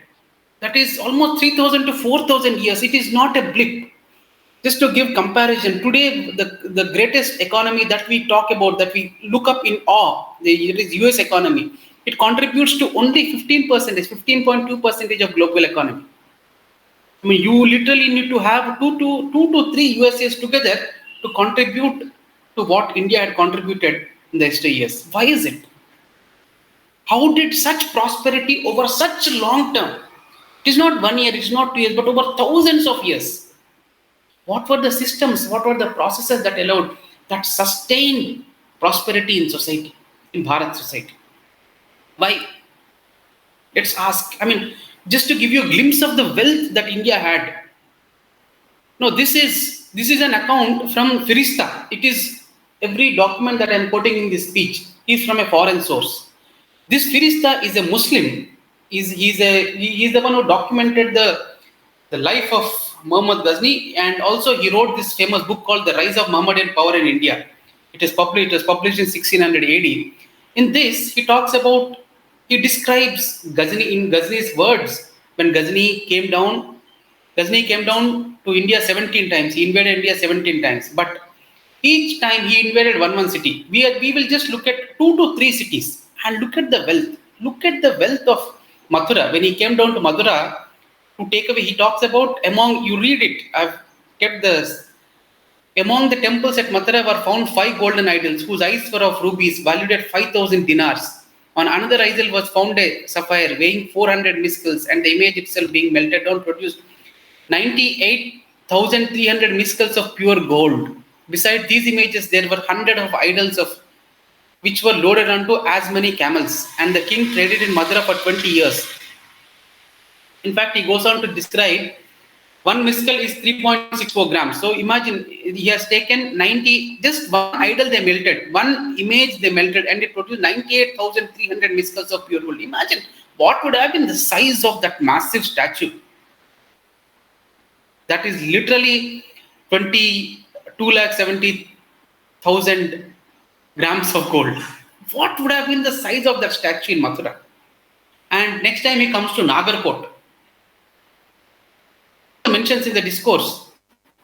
In Nagarkot, he beams, this fort is the Nagarkot fort, where he pillages the Nagarkot fort, and the description goes like this: 7 lakh golden dinars, 700 muns of gold and silver plate, 200 muns of pure gold ingots, 200 muns of silver bullion. To carry away this wealth, he needed 700 horses, and 1 mun is 37 kilos. So imagine, this is 700 muns, 700 into 37. You can calculate the gold. This is not from entire India. This is just one fort, one city in India, one small city in India, which did not have great defense. This is also from one more city which did not have great defense. So these cities, if you quantify to today's terms, to wealth, it is 4 trillion. It is literally, which means you can buy 2 current Indias. You can buy, with this wealth of just 2 cities, you can buy 2 Indias of current times. Now, he comes to the Somnath temple, which you are all aware of. There's a massive and heart-wrenching massacre that happens around Somnath temple. And when Muhammad Ghazni sets his eyes for the first time on Somnath temple, this is the description that he gives. The king of Ghazni found in this temple a greater quantity of jewels and gold that is thought any royal treasure ever contained before Masir, it is related that there were no lights. So imagine, he goes on to describe that there were no lights in Somnath temple. What was the source of light in that? There was a huge jewel being reflected from the jewel, spread a bright gleam over the whole edifice. There was a jewel that was hung from the roof, and to that, and there were small jewel gems that were studded across the temple. And when light from external source passed on to those jewels, that lit up the entire Somnath temple. And how big was the temple? It had lofty roof supported by 56 pillars. Every eclipse, that is, every 3 months or 4 months, you would have, it is partial eclipse, 3 months or 4 months, you would have 3 lakh visitors visiting the temple. 2,000 priests were serving the temple. 300 barbers were employed by the temple to shave off the heads. And the Somanath Linga was bathed in Ganges water every day, every session, morning and evening. This water was brought from Haridwar. Imagine where is Somnath, somewhere in Gujarat, and where is Haridwar. So which means that entire supply chain, people would walk up and down. So what sort of chariot they would have had, what sort of communication they would have had. Without a break, this linga was bathed for almost 200 years with water of Ganges. And 2,000 temples were administered by the temple. So which means this temple had 2,000 villages under it. And in that each had its own temple. So these 2,000 villages and temples were supporting the Somnath temple. And he goes on to describe, if you read arguments of Aurangzeb, he says Somnath temple was just one. There were like this 45,000 temples in India. 45,000 temples, and all have been dismantled, and all have been, I don't want to say it, I'll be destroyed. Unfortunate, let's not go into that, but this is just one temple. Imagine what would have been the wealth when such temples were like 45,000. And this is the account that I just told you in 1000 AD. 1739, Nadir Shah, he invades Delhi. Just from Delhi alone, he takes away 17.8 billion US. You look at, I've kept the screenshot there. He says, Mughal Empire had amassed over 200 years of sovereignty conquest, a caravan of riches that included Jahangir's magnificent peacock throne, embedded in which was the Kohinoor diamond and the great Timbur ruby. Nadir Shah also took with him great Mughal diamond, reputedly the largest in the world, along with Kohinoor's slightly larger pink sister, the Darya-e-Noor, and 700 elephants, 4,000 camels, 12,000 horses, carrying wagons all laden with gold, silver, precious stones, worth in total an estimated 87.5 million pounds in that day. That is, current terms, it is 17.8 billion USD. With this amount, you can literally buy off almost 50% of Indian companies. This from just one city. And this is a famous painting by Bichir, in which the left one, in which this painting contained the greatest emperors of 1600. So this is the painting where you can very clearly see that this is Jahangir, the one who is sitting on the throne is Jahangir. He has a huge hollow. He's almost equal to God. And there's a priest who is stretching out his hands to receive Quran from his hands. And the other two great emperors of that time, the Ottoman Sultan of Turkey and the James I of England. You look at them. I mean, literally, James was the one that you see below, which he's the one who drew this. So he's almost equal with James. James is not even allowed in this picture, in this famous painting. You look at him. James is not even allowed to look at Jahangir. So rich, so powerful was Jahangir, the Emperor of India, that he literally overshadowed everybody. So he's almost equal to God. The priests are looking up to him. The greatest emperors are looking to him. And even the angels are serving him. This is a very pictorial depiction of the power that India had in 1650s, 1700s. And within 200s, this small puny emperor of the England goes on to build this massive East India Company. On the right is the flag of East India Company, which looted literally 45 trillion US dollars from India, which is equal to two US economies today. You can buy two USAs with that money. Imagine, where did this wealth come from? How rich is India? How rich was India? You had year after year, year after year. If there is one country which highest number of times, that is India. Why did people come like this? Why did, I mean, in the discourse he says, it intrigued me so much that when I dug deep, I was literally crying for hours. You had people, you had army from Mongol, you had army from China, you had barbarians from Turkey, you had people coming across the world, coming and pillaging this land. Why? Because such was the wealth of this land that it literally attracted people. How did this wealth come from? What is the secret of this prosperity? We know, we have established with the document history that India was so prosperous. But what is the source of this prosperity? This is because this was a land of expert and sciences. You look at, this is just a list of, I mean, PowerPoint, my slide could not hold. I mean, I've just listed 28 sciences and the experts. 32 I've listed. You can look at, like, for example, Valmiki. So he Akshara Shastra, the science of language written by Valmiki, Shabda Shastra, science of sound written by Kandika, Lakshana Shastra, science of symbols written by Shakatayana, Shakuna Shastra, omens, it is written by Garga, Shilpa Shastra, iconography written by Kashyapa, Paka Shastra, cooking, what sort of A to Z of cooking is contained in that cooking, Paka Shastra by Sukeksha. Malini, Rishyashringa writes about Malini Shastra, enemies. Samudrika Shastra, body language, what happens? It is written by Samudra. What happens if your second toe is longer than your first finger in your leg? Or what happens if your nose is sharp? What are the qualities that you might have if your ears are big? What is the qualities that you might have if your hands are strong? People were such expert that they could just look at you and tell you your entire personality.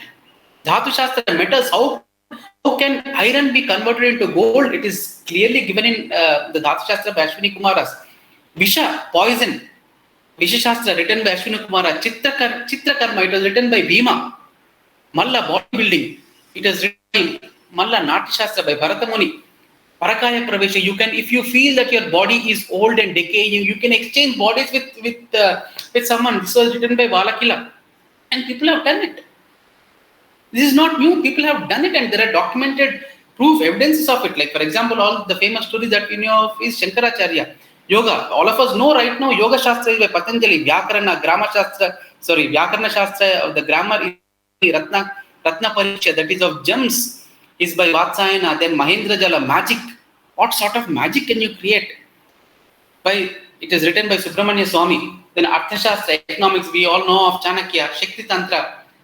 How using a simple metal called copper or iron, you can destroy cities with as little as 1 gram to 2 grams, which is explained by Agastya. Saudamini Kala, using shadows, how can you attract objects? How can you destroy objects? How can you repel objects? It was written by Matanga. Mega Shastra, you're looking at clouds 3 days, 4 days in advance, you can predict earthquakes. Looking at the cloud formations, you can predict the heat that is going to be there in next few days. Looking at the cloud formation, the shapes of the cloud, you can predict which all volcanoes would erupt at what point of time. Written by Atri, Yantra Shastra by Bharadwaja, which I'll just show you the sort of aeroplanes that he has built, the sort of electric machines which he had built. Satapayana Shastra, civil engineering.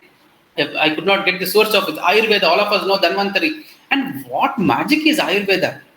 Later, I'll explain to you there. Dhanurveda, it is by Vishwamitra. Gandharva, music, Gandharva Shastra by music is Nadikeshwara, and the Shastra of Kama by Vatsayana.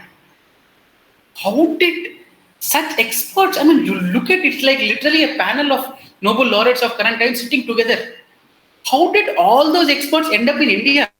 How did society produce such experts? Every field, this is just a list of 28 sciences. Like this, there are 222 sciences. How did all those people come here? And today, do we have an access to this information? Partial, very little. Most of them are not even accessible. Where did all this wealth go? How did this land of expert and the sciences create? I mean, recently in 2018, this all of us know from our childhood that India, the wars in India were fought on chariots in Mahabharata. But in 2018, this excavation created ripples across the world, because in a place called Sanauli in UP, I'm sure brothers, if anyone is coming from UP, they would know this, that they found for the first time documented evidence of a chariot, fully built chariot. And what is why did it send ripples? Because this is the only chariot in the world till date which is of so old, that is almost 4,200 years old, and so intact and perfect structure. Perfect. I mean, aerodynamic was perfect. It sent ripples across the world because the chariot, the first chariot that is seen somewhere in Mesopotamia or Egypt is just 2,000 years old. But here it is almost double, or 4,200 years old, and the document found there, it says that this chariot is actually one of the lower breeds. I mean, imagine a chariot of much higher technical advancement. What would have been? And this is just a glimpse of India, and this is the shloka which talks about the speed of light. Tachahaja samrate yojanam sahasram dvedve satye dvesa yojane ekena nimisharthena karmana namostu. I bow down to that son who is a traveler of 2,200 yojanas. And below I have listed, if you use this 2,202 yojanas, if you calculate, the speed of light comes to 1,85,016.163 per second, meters per second. And you look at the modern value, after investing billions of rupees, after investing so much of hard work, what is the difference between this? Just lesser than 2 kilometers. This is 1,85,000, this is 1,86,000.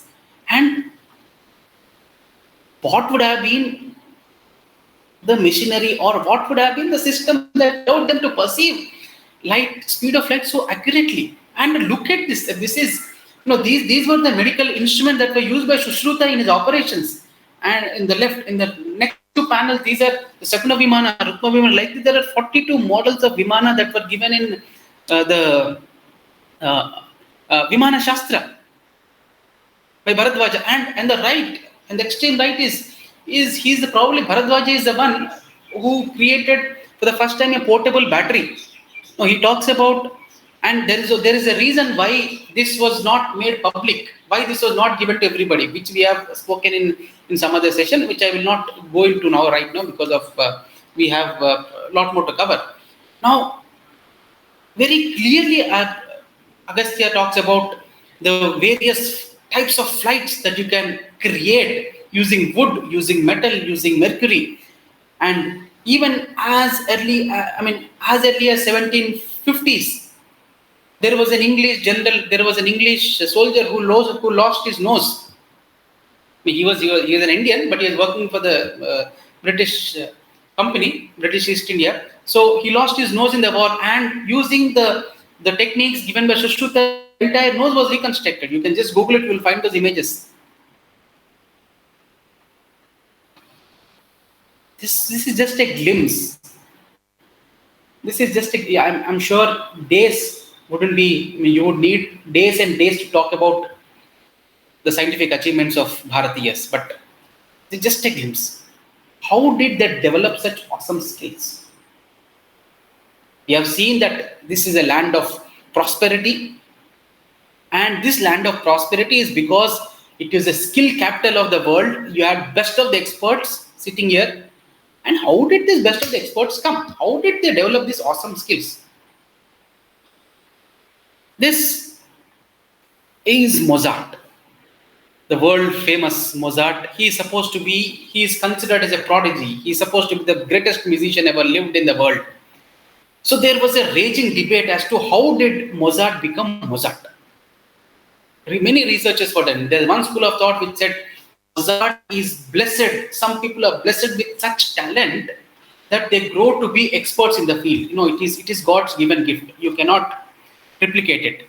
And there's another school of thought said no, probably Mozart had some circumstances which allowed him to become Mozart. And in 2012, Andres, he wrote 2012, not 2012, 2008, I think.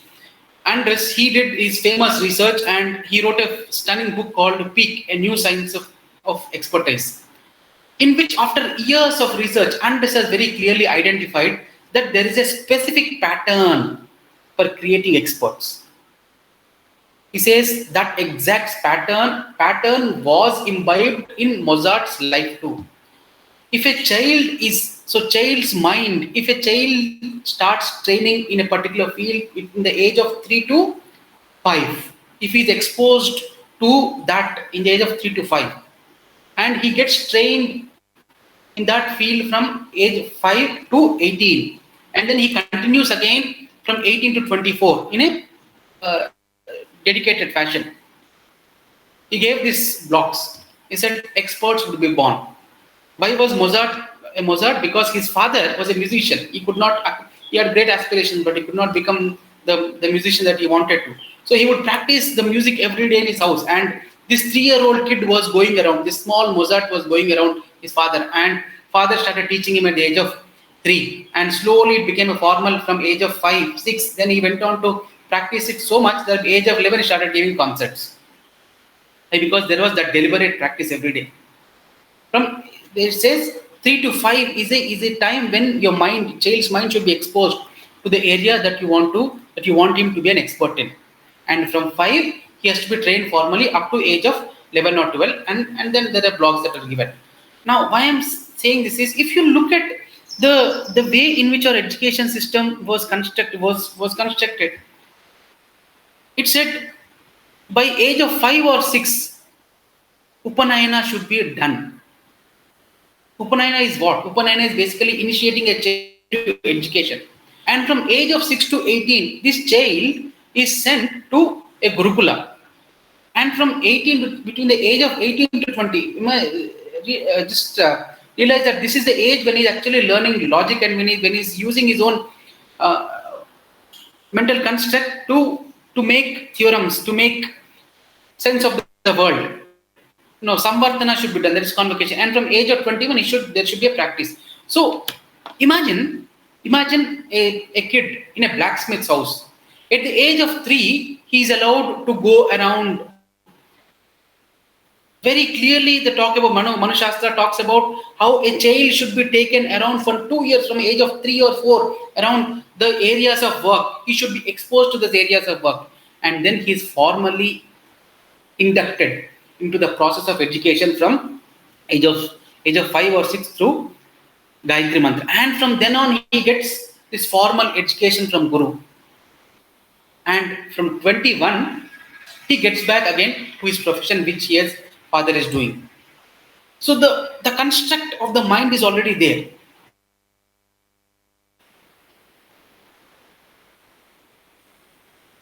The secret is Varnashrama Dharma. All of us, unfortunately, we have been used to this narrative of English that Varnashrama Dharma is bad. No. Varnashrama Dharma created accumulation of skills. Imagine a kid who is going around imagine a blacksmith family, imagine a kid of 3 years or 4 years. Like, for example, our man, Shekatayana. He was a man of 4 years, he was a kid of 4 years going around his father, beating that iron day in and day out. And this father had learned it from his father. And that father had learned it from his father. Imagine, over generations, they have perfected this art of beating the iron, art of doing art with metals. And imagine such an expert teaching you. And you had best of musicians. I mean, imagine a musician who had an accumulated knowledge of hundreds of years. And imagine that expert teaching the kid who is moving around in the house. What would be the mental construct of the kid? And today we cry about 35% unemployment in the population of 18 to 25. But those were the days zero unemployment. Why? Because Varnashrama Dharma allowed people to have a set of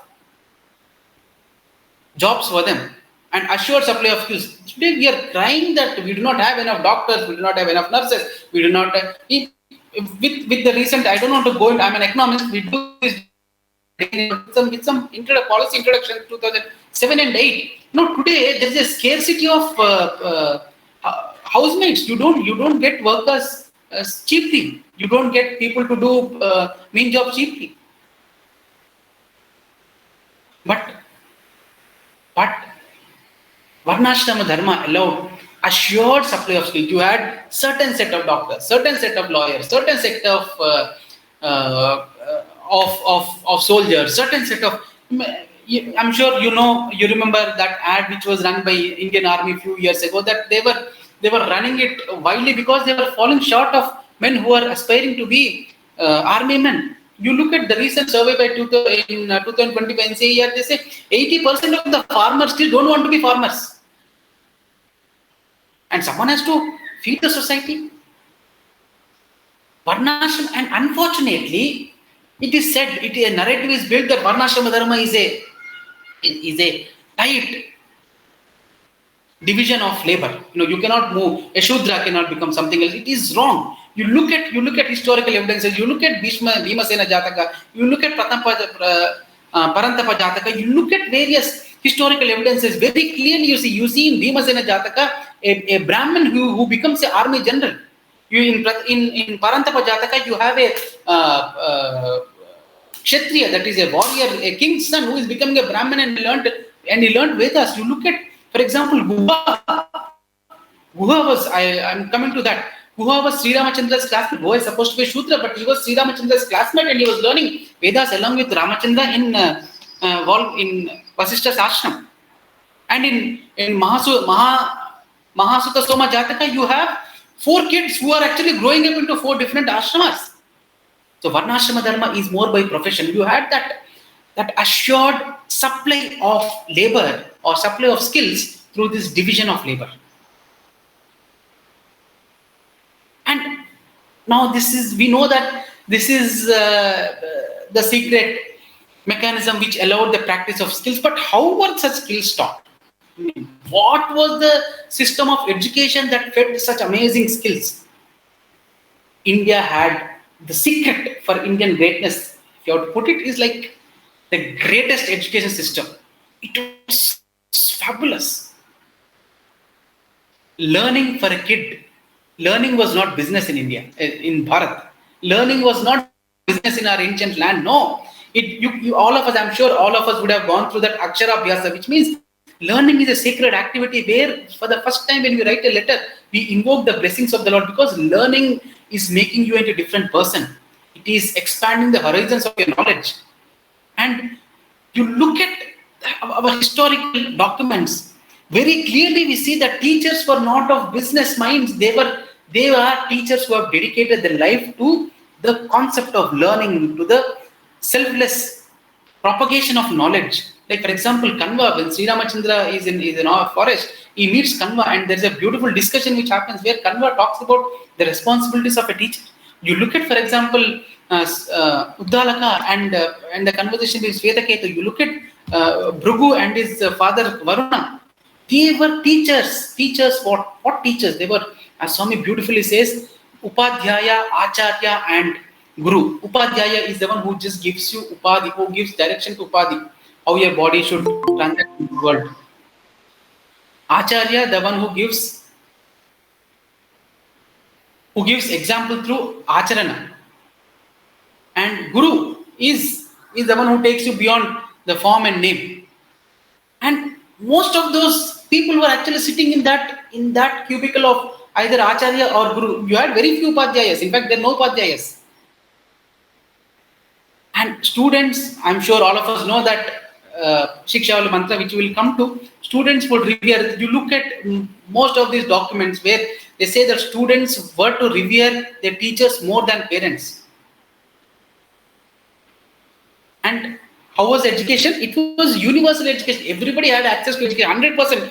Today we are struggling to attain 100% literacy. Even if you attain 100% literacy, people are not able to. I'm sure you have seen that Pratham survey of 2019-2020, where a eighth class kid is not able to make a multiplication of 3 into 4. 8th class kid. Where a 12th class kid is not able to write a spelling of astronomy. But this system of education that was prevalent then was very different. 100% literacy means what? Literacy is the ability to perceive and express it. It was perfect. And why? How was it? Education was free. Very clearly it is. I have not put those documents, but you will find those documents, you will find those proofs in various Jatakas, you will find those proofs in various Upanishads, you will find, in fact, in the Kalidasa story, you find a scene where the hero is actually deprecating a teacher who is insisting on a fee payment. Entire education was free. Now you might have a doubt as to how would this education be supported. We'll come to that. I just told you about Gruha and Rama were classmates. There is no difference if you are a pauper or if you are a prince. You can be in the presence of Guru, you are equal. You both are equal. And there are 3 levels of education systems in our Bharat. The first level is teacher's house, which is the Gurukula, where you go, you live with the student at the age of 5. He gets initiated into this Yajnaopavitam, and then he leaves to Gurukula. So basically, in some sense, that Yajnaopavitam, the thread ceremony is acceptance of the Guru of the Shishya. So this Shishya goes and he gets to live in the house of Guru. This is Gurukula. So where he assists Guru from morning to evening in the household chores of the Guru, and Guru also teaches him. His teacher also teaches him various subjects. This is the first level. Now by age of 12 or 13, if you want to achieve, so he stays around 6 to 7 days. If you want to achieve little more specialization, you had temple universities. Temples in India were the nerve centers. We can talk about hours about the speciality of temples in India, but right now we are talking about just one aspect of temples.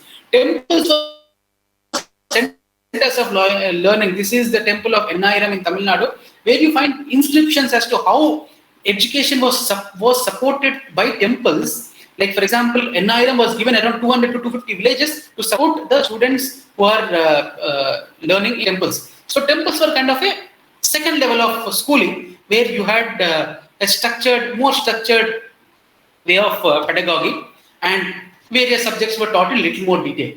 Now you would have, by the time if you reach 18, that is by 12, you have already come to these temple universities. And now if you want to 12 to 15, 16, you learn in this temple university. Now if you want to specialize in certain area, you had these centers of learning. All of us have heard folklores about these centers of learning. You had forest or massive specialized university. How beautiful were the universities? Takshashila, it is the oldest university in the world. Mahabharata was written there. Ayurveda came up from there. Arthashastra came up from there.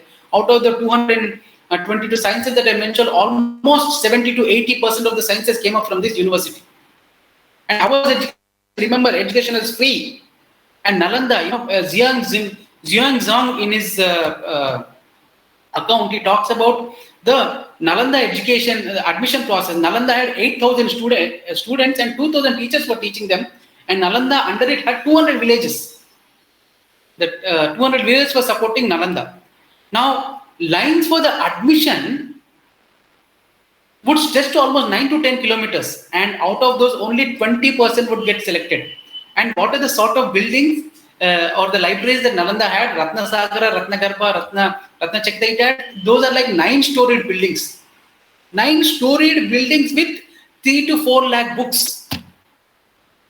And he says that compared to Takshashila, Nalanda is just 50%. Imagine what would have been Takshashila. And in Ramayana, we find Sri Ramachandra, when he walks into forest, he finds massive circular hamlets of rishis, and the center hamlet is of Kanva. There were around 10 to 12,000 rishis living there, and we speak to Kanva, and that is nothing but Kanva's forest university, which was specializing in philosophy. You had Uddalaka. Uddalaka had 10,000 students in his university. And now it's very important, we should understand that how are these universities supported? These massive universities were supported by emperors. So each university had a specialty. For example, you want astronomy, you can go to Ujjaini. If you want to learn philosophy, then you can go to Takshashila. If you want to learn more into sciences, then you can go to Nalanda. If you want to learn, for example, the ritualistic worship, then you can go to Ennairam. So these were the specialized universities which were supported by emperors. And how were these temple universities supported? Temple universities were supported by smaller kings. And how were the teachers' income? How was teachers' income supported? It's a beautiful concept of Indian societies where they said the society living around the Guru's house supports the Guru. They tell him, Guru, do not worry about money. We will support you. So that is the reason why when you have in our traditional food habits, before you could consume, you are supposed to take away one morsel of food and keep it aside. So every family member, every person in the family takes away one morsel and he keeps it aside. That food, why was that done? Because just half an hour after the lunch hour comes the bhikshakas of the Guru. The students would go and beg. Bhiksha is, unfortunately, it has come down to mean a mean activity current time. But in those days, it was a sacred activity. Each household had a responsibility to feed the students and the Guru. That morsels were collected and they were given to the Guru. And Guru had enough to eat and also enough to give to his students. And thus, societies, families around the Gurukula supported Gurus. The small kings supported temple universities, and large, massive emperors supported these big universities. And what was the education that was taught in these big universities? Of body. They were very clear. There's a very clear demarcation where you have, for example, you have in Chandogya Upanishad and various other parts. If you observe very clearly and very carefully, you will find that education was demarcated into 3 buckets. One is of body, where Vyayama was taught. Swayam Pratipatti, it is nothing but in our language it's called self-reliance, where you need to do your own activities. Then Seva, how to serve. Yachana, how to go and beg, which is basically put away your ego. Yajna, how to do yajna, and how to and of the world. So sciences of Sankhya, Nyaya, Vaisheshika, arithmetic, music, medicine, astronomy, debate, art of war, poetry, metallurgy was taught. And of the soul, the 4 Vedas, 18 Puranas, 2 Itihasas. These put together, they complete around 50 to 53 branches of knowledge. These were taught to every student.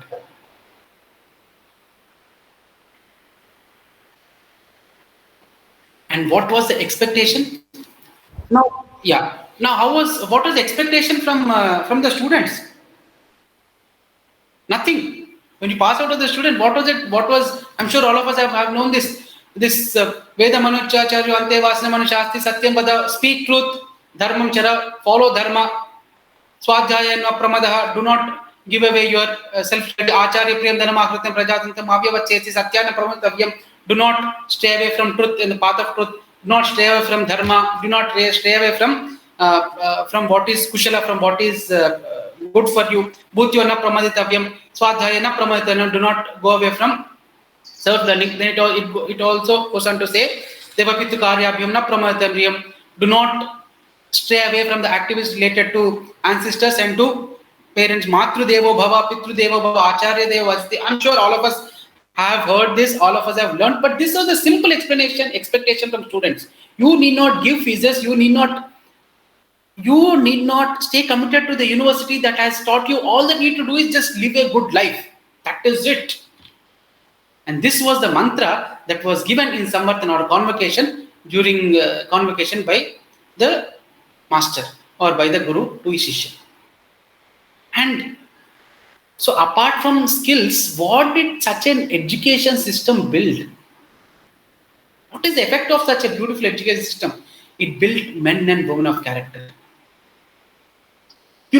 even you look at, even for comparisons, you look at Sri Ramachandra, take away the part of Sri Ramachandra being God, but look at his personality, look at his character.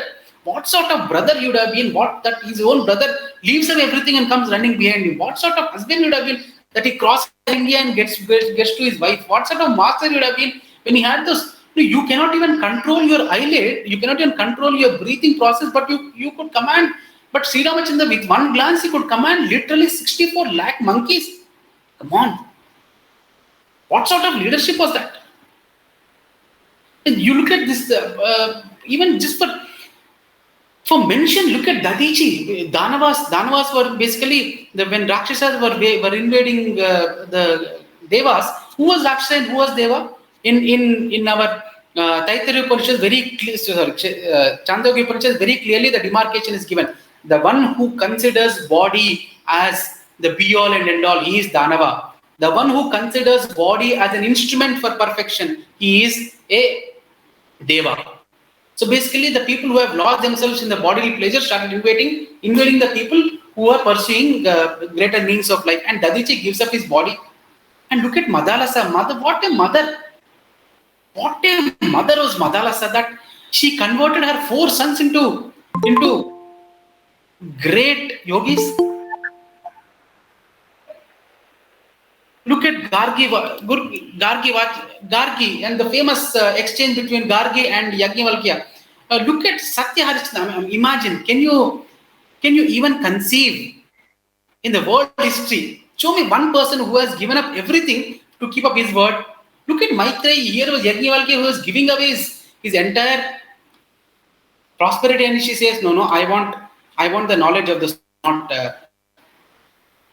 this world.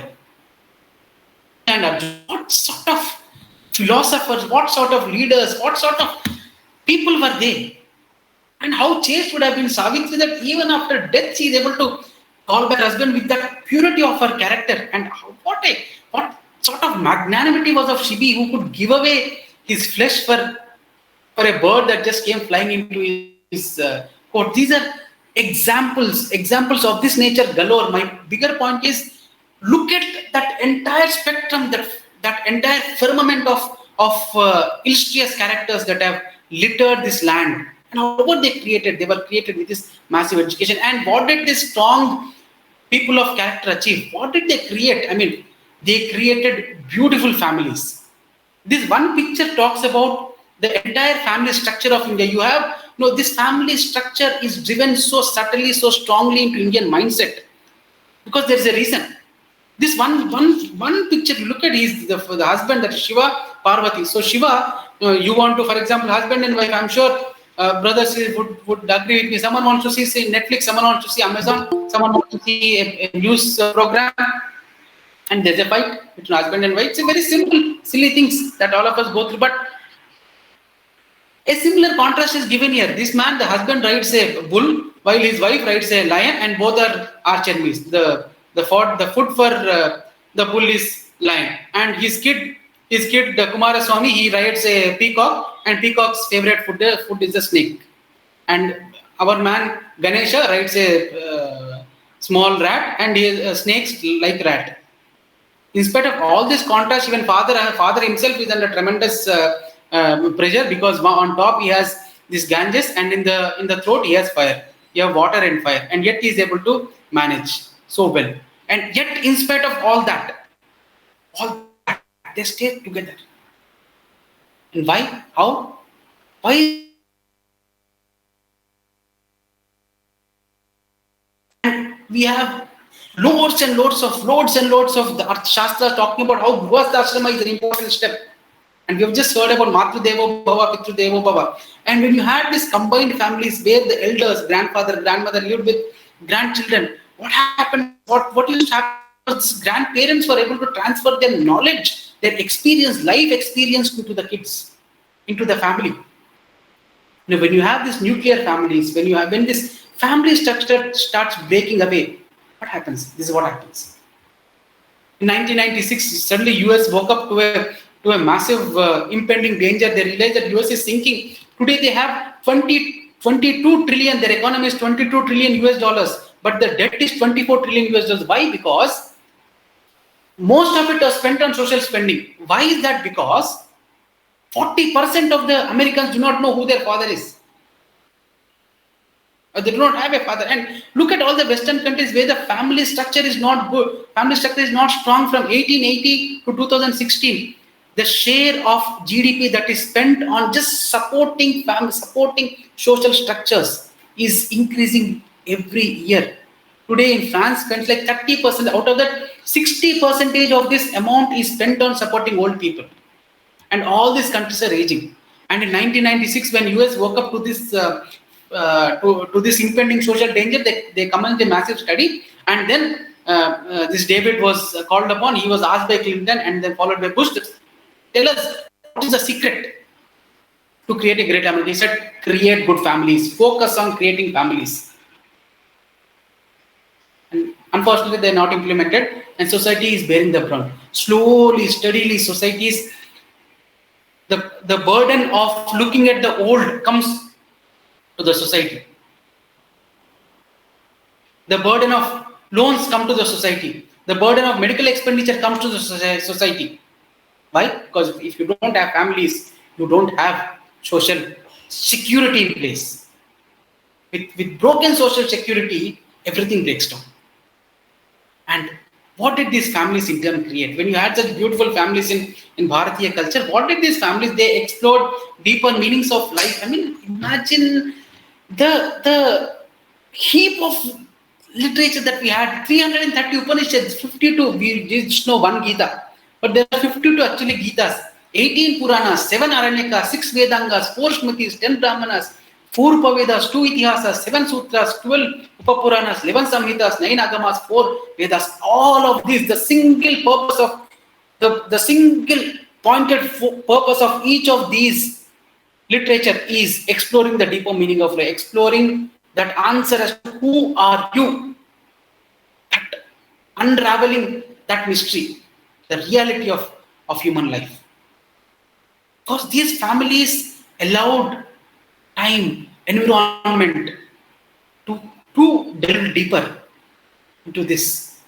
And what did this do? And this family started finding God everywhere. You had trees, and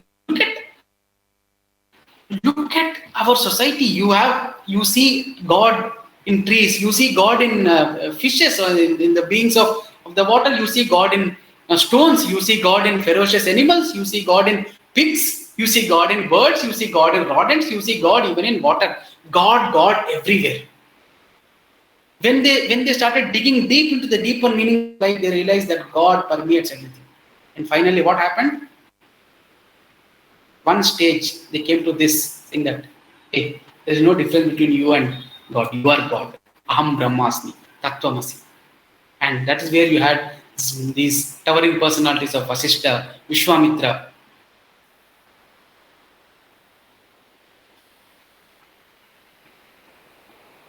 In short, as Swami says, Bharat, Bha is of self-knowledge.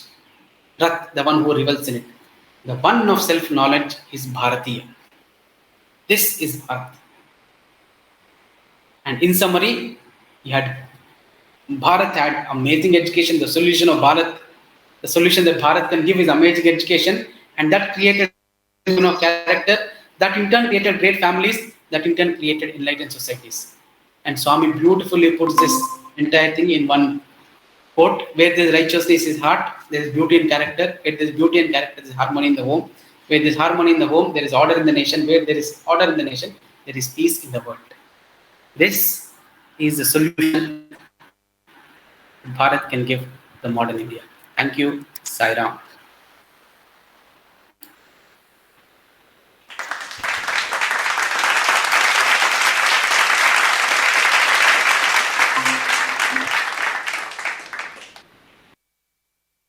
Thank you, Brother Ranganath Raju, for elucidating to us a Bharatiya solution to India's most pressing problems. You have rightly said that the education system, which we as a country have come to accept, is faulty at its very roots. Even in yesterday's study circle, we had a discussion where this point had come up. India had been plundered several times before the British, and yet we were never poor. A major blow was dealt to us when the British realized that we were never poor because our true wealth was the education which led us to self confidence and self realization. And realizing this fact, they broke our education system and deliberately created an illusion that made our people look up to Western education, which was solely based on linear logic. If only we were to revert back to our pristine Gurukula system, we could regain the glory of this land. Thank you once again, brother, for opening us up to the possibilities of our ancient education system. Before we move on to the next program, we have some information on the upcoming quiz at 2:20 p.m., which will be displayed on your screens now.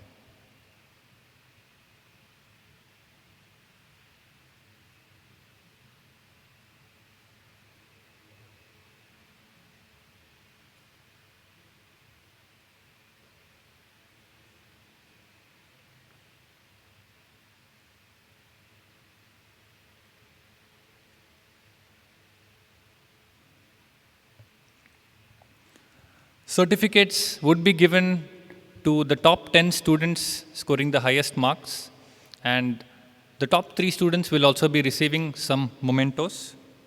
We will also be announcing the prizes for the class which scores the highest average marks during the valedictory function today. Moving on to the last program of this morning session, one of the speakers yesterday had said, Samatvam yoga muchyate, which means equanimity is considered as yoga. Often we make the mistake of equating equanimity to indifference and lack of action. Why should we do anything at all when everything is already predetermined? This is a trick which is often played by the mind, and the ancients foresaw this and hence again declared yogaha karmasu kausalam, which means yoga is excellence in whatever action you do.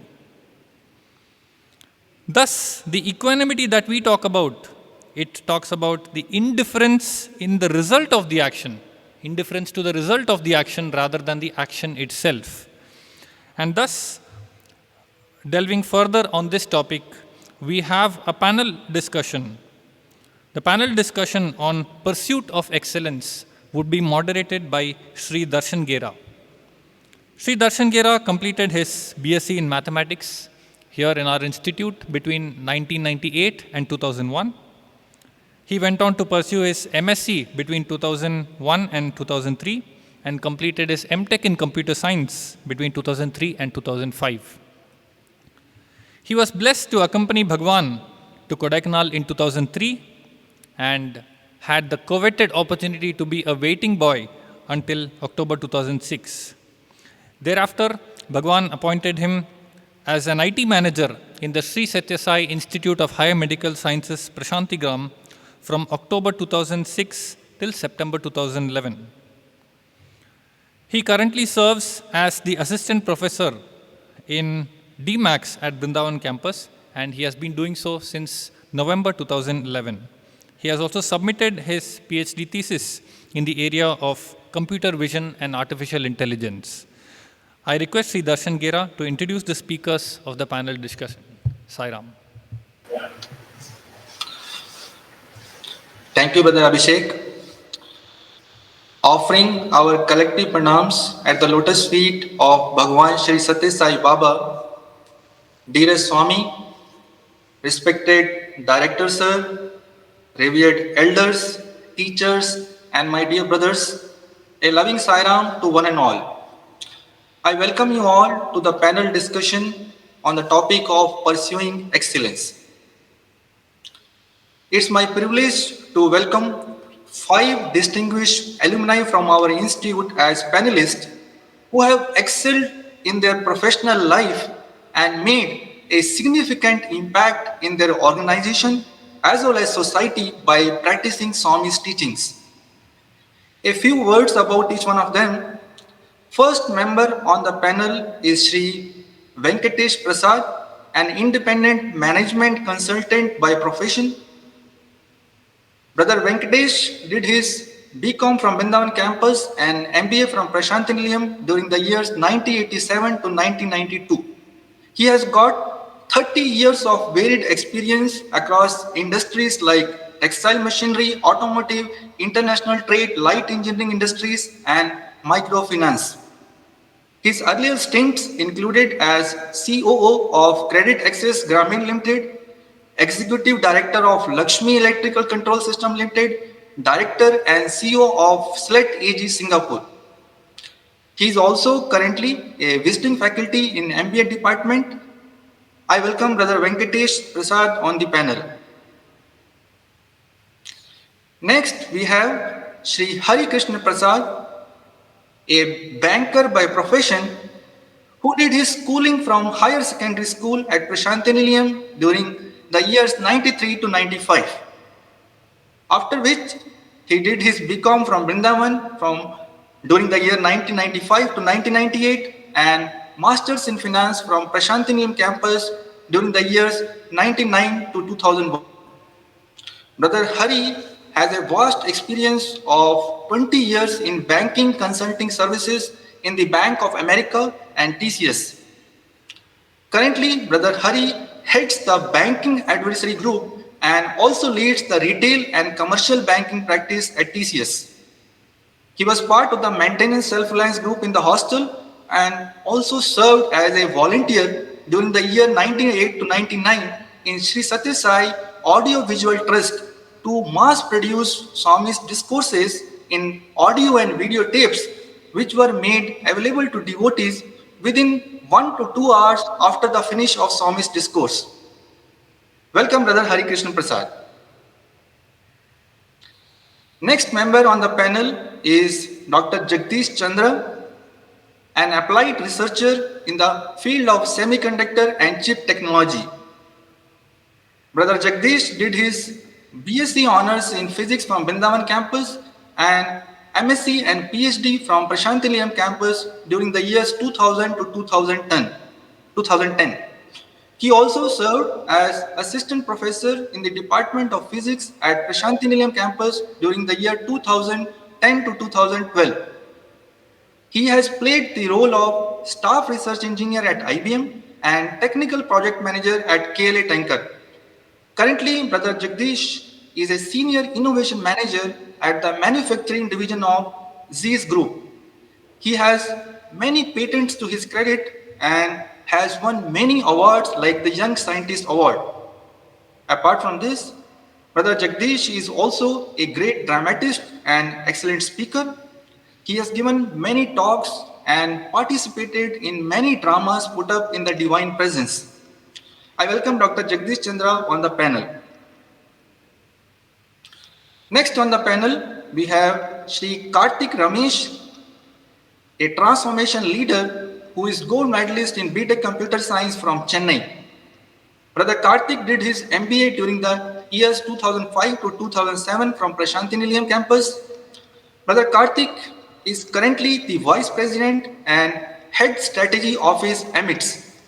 He has played a key role in the senior management of several top MNCs like AX Lab, Standard Chartered Bank, Dun Bradstreet, driving the technology strategy and innovation during the last 16 years. He is also pursuing his PhD in the area of Indian culture and spirituality from BITS Pilani.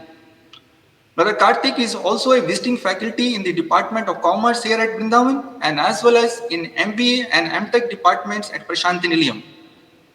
Brother Kartik is a bhajan singer and gifted speaker. He has spoken in the presence of Swami on several occasions.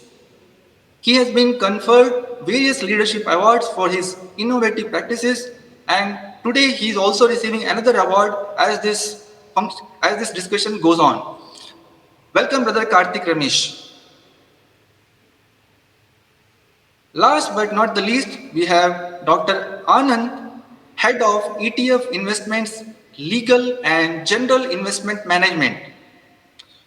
Prior to this, Brother Anand held various positions like Vice President Barclays Capital, Director Suvarna Capital, and Vice President Goldman Sachs Capital. Brother Anand is a Balvika student and did his BSc in mathematics from Brindavan campus during the years 1999 to 2002. After which, he went on to do his master's in applied mathematics and PhD in mathematical finance from the University of Reading, UK.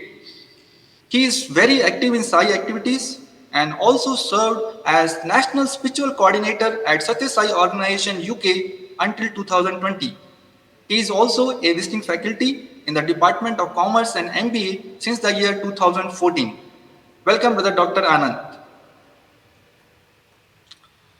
With these few words, now I would like to come to the theme for today's discussion, which is pursuing excellence.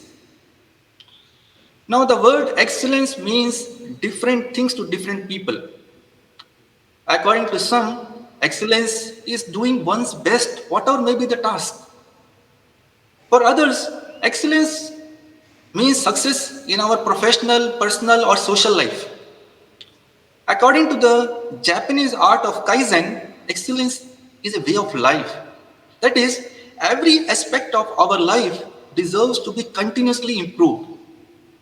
As Brother Abhishek mentioned in the introduction, Lord Krishna tells Arjuna about Yoga Karmasu Kaushalam, which means basically we can achieve excellence in the action only if we do not worry about the fruits of the action but offer the action itself to God. And Swami also says that you do your duty and leave the rest to God.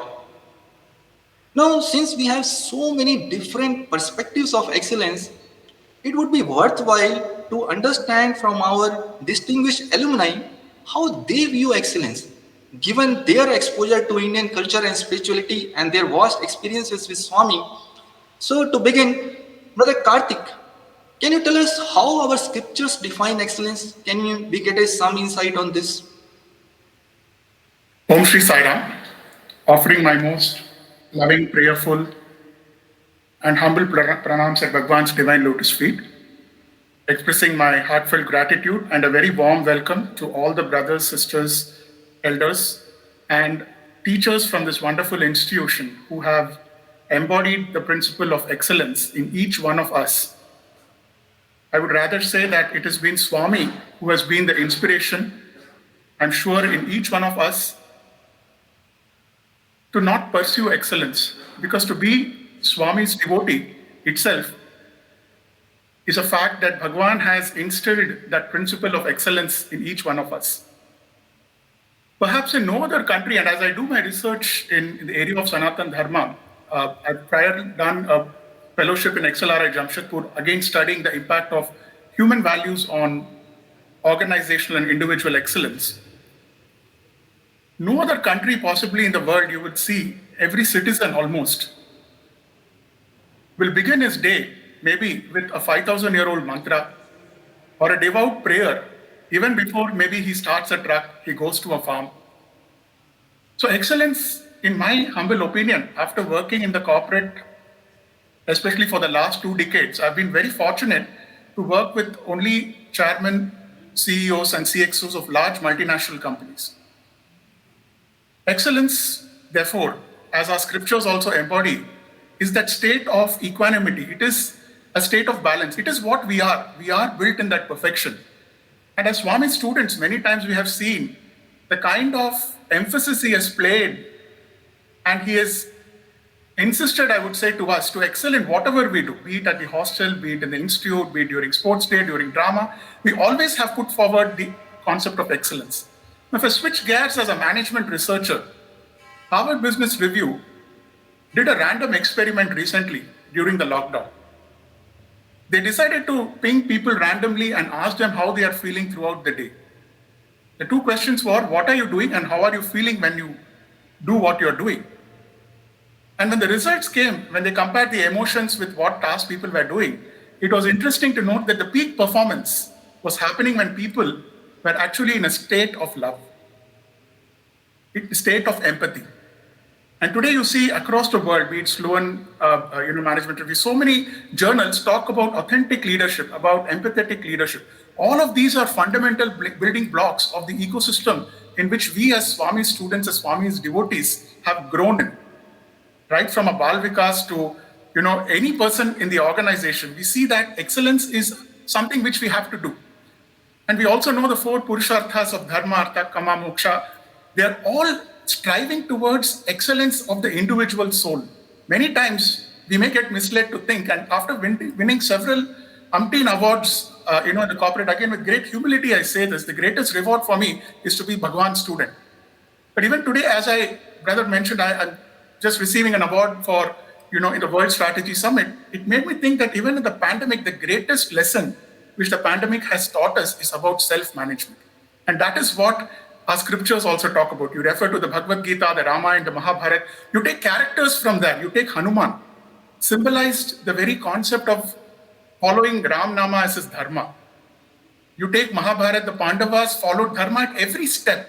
And again, if you look at, various management thinkers, ultimately they say excellence is something which gets released from inside. As Swami says, leadership, excellence, to be, to do. So that state of being is not something of a state of becoming. It is rather something which we need to do by practicing spiritual values, by walking the talk. And I will end by handing over to Brother Jagdish Chandra with this small anecdote. A few years back, I was working for one of the world's top billionaires in the Middle East, the fourth richest person in the Middle East. And every day, at 5 particular times of the day, being a follower of Islam, he would make sure that I make no one enter his room. So I was part of his board and helping on various things. But for this task, he used to insist that he wanted to spend time with Allah, with himself, and lock himself in the room and contemplate on the self as he offered the namaz praise. It stunned me that a billionaire, a person who's interacting with presidents, prime ministers, carved out this time to be with his self, not just with himself. And on that note, I will hand it over to Brother Jagdish Chandra to please share his experiences. Sairam. Thank you, Brother Karthik. Sairam to everyone. It's really a humbling, at the same time a nervous experience to be back at the portals where I studied and to be standing again, or rather in the same environment as my teachers. I'm grateful to Bhagwan for this opportunity. Continuing on the note of excellence, as Brother Karthik very beautifully put it, it's a race. It's a race with each one of us. A small experience. As motorcycle escorts for the sports meet, we had this wonderful opportunity of escorting Swami. But for practice, we really had very few occasions in a way that you really cannot practice with Bhagwan. So whenever there was this aero sports, luckily at that point in time, there was aero sports, and whenever Swami would visit the airport, we would accompany him, and that would be our practice session. So one of the beautiful parts of that escort bikes practice was looking at Swami in the rear view mirror. And when we were seeing that, or when we were looking at Bhagwan, we literally saw him sitting on the edge of his seat. When we came back, after escorting him back to the mandir, he called us for an interview. And in the interview, it was a master class in driving by the master himself. And he told how exactly to change the gear, how to raise the accelerator, when and how to brake, and all these nuances.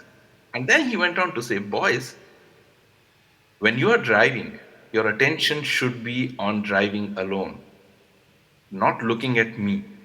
And then one of the brothers very humbly prayed, but Swami, we are looking at you. He said, that is fine, but your focus should be on driving. As if he was trying to tell that in between raising the accelerator, releasing the clutch, and applying the brake, somewhere in between you'll find me. It was as subtle and as beautiful as that. And at the same time, he said, boys, when you are driving, focus on driving. Give your everything to that particular moment with the feeling that Swami is always with you. That's enough. I am taking care. And I get worried when you are distracted. When you start looking at me in the mirror, I get worried. What a beautiful and subtle message. At the same time, such a masterclass on excellence. Focusing on that particular task to its utmost detail. Very often Swami would say, Man mein Ram, haath mein kaam. the work that you have at hand without distinction of what nature of work it is. Is it big? Is it small? Is it insipid? Is it extremely important? Doesn't matter. Giving yourself completely to that work at that point in time and trying to find that excellence, trying to find him there becomes excellence rather. So this is one thing that I remembered, a beautiful experience, and I thought of sharing in this forum here. Yes, brother.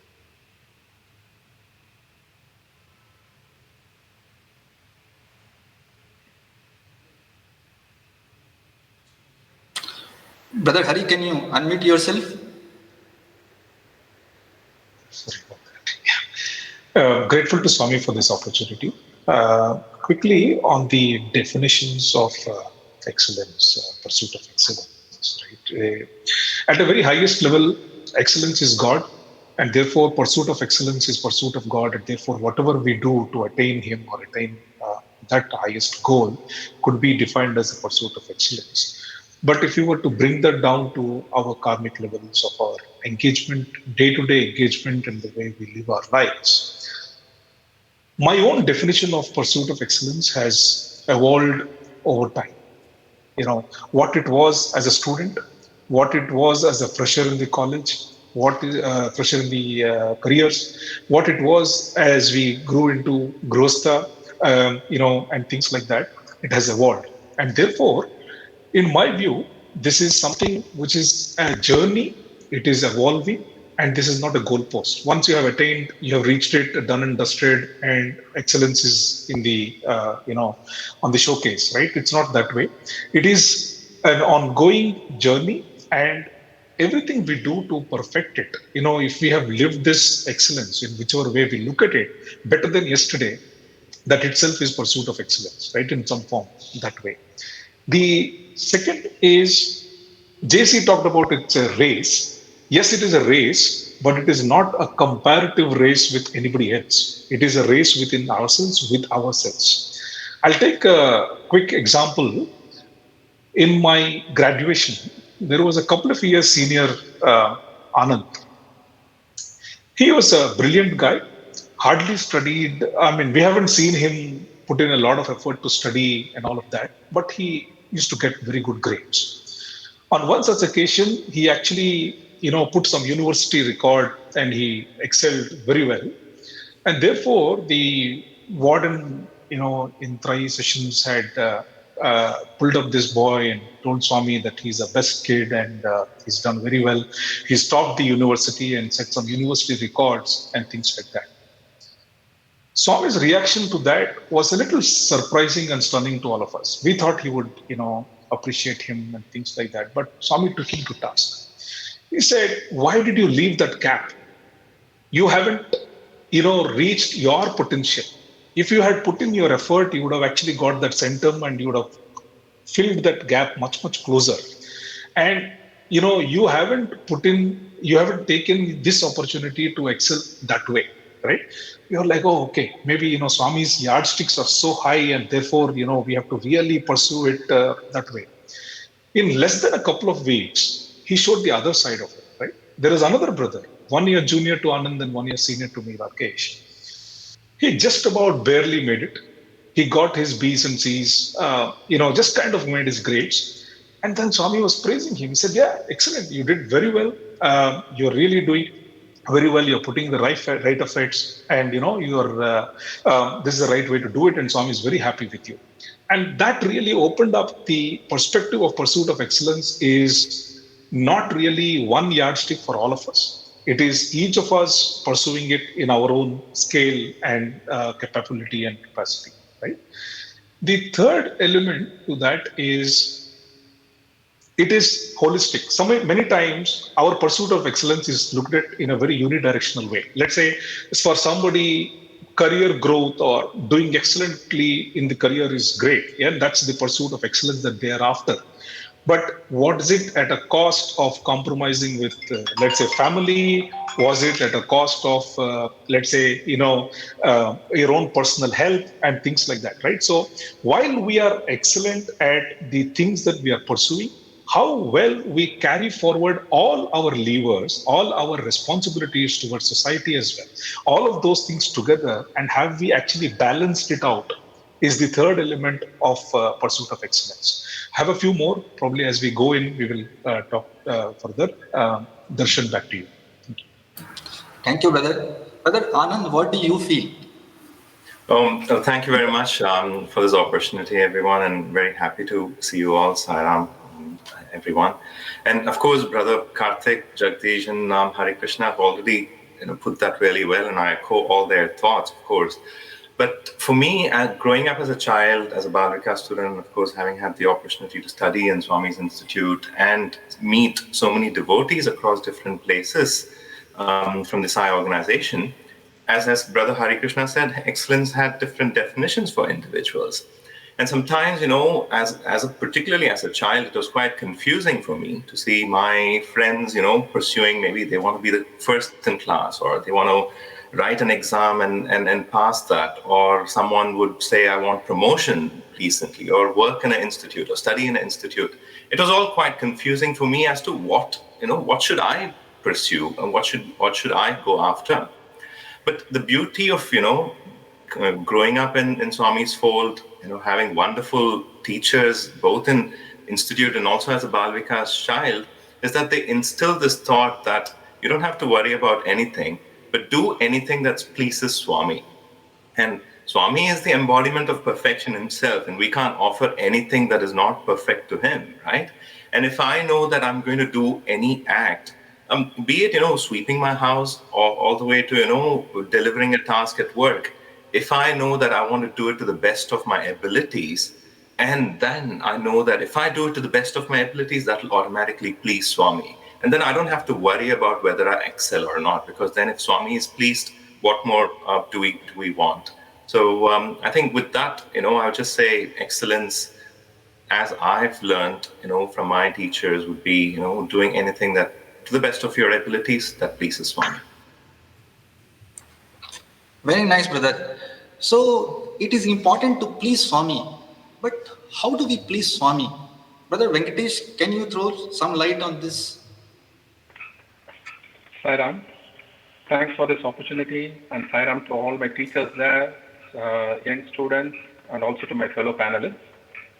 Adding to what Brother Anand just now said, my understanding of excellence is to be in tune with our own inner self, which is again what Brother Anand said, it's making whatever makes Swami happy. I would think that excellence is an outcome when a person transcends his mind and ego and performs any action. This action can be for writing, speaking, playing, singing. Many times we are sitting in a bhajan hall and a particular bhajan or a song really moves us. It's because that song has touched our core, and sure enough, the brother or sister who's singing would have also done it when they are singing that song or bhajan. I'm reminded of a quote by Swami Yogananda, author of Autobiography of a Yogi. At one instance, he says, all great works of art, architecture, or anything of enduring value comes about when man transcends his body consciousness. Now, just to give few glimpses of this concept of excellence. When an 8-year-old boy from Kaladi is asked, who are you, by the great Acharya, Govinda Bhagavad Pada, he bursts out in Atma Shatakam or Nirvana Shatakam, as we call it now. This was excellence and wisdom. The same great Adi Shankara, when he calls his disciple, who is in the other bank of a river, he just unmindful of the fact that the river is in full spate. He just runs across the river, and wherever his feet touches the water, a lotus blooms. And the world knows about the greatness of Padmapada. This is excellence in devotion, implicit faith in his guru. Coming back to the near times, this French Open 2021, Djokovic is 2 sets down in the finals. He had played a match of his lifetime, winning the semifinals, and he had given it his all. And when everything looked like that, he's going to lose the match. You could just see him sitting in perfect stillness, staring into nothingness. I would recommend all my young brothers to see this YouTube video when they can, just before the third set. It looked as if he was sitting like that for eternity, but it was only for a few minutes before he was called by the chair umpire. He just went on to win the match and was gracious enough to concede that his opponent pushed him to his limits to win that match. Again, coming to another instance, in this case, this is an excellence in the field of sports. Our own Neeraj Chopra releasing the javelin and not even seeing where the trajectory is and where it landed, turning around and lifting his hands in triumph. Again, this comes from the confidence from within, and he knows that he has done his best and he has transcended the limitations of his body and his ego. Again, another instance, a country which was just a tiny island with no natural resources, not even drinking water, and infested with malaria, is today known as Singapore, and one of the richest countries in the world with the highest per capita income. Again, it was the leadership of Lee Kuan Yew and the team of people whom he built.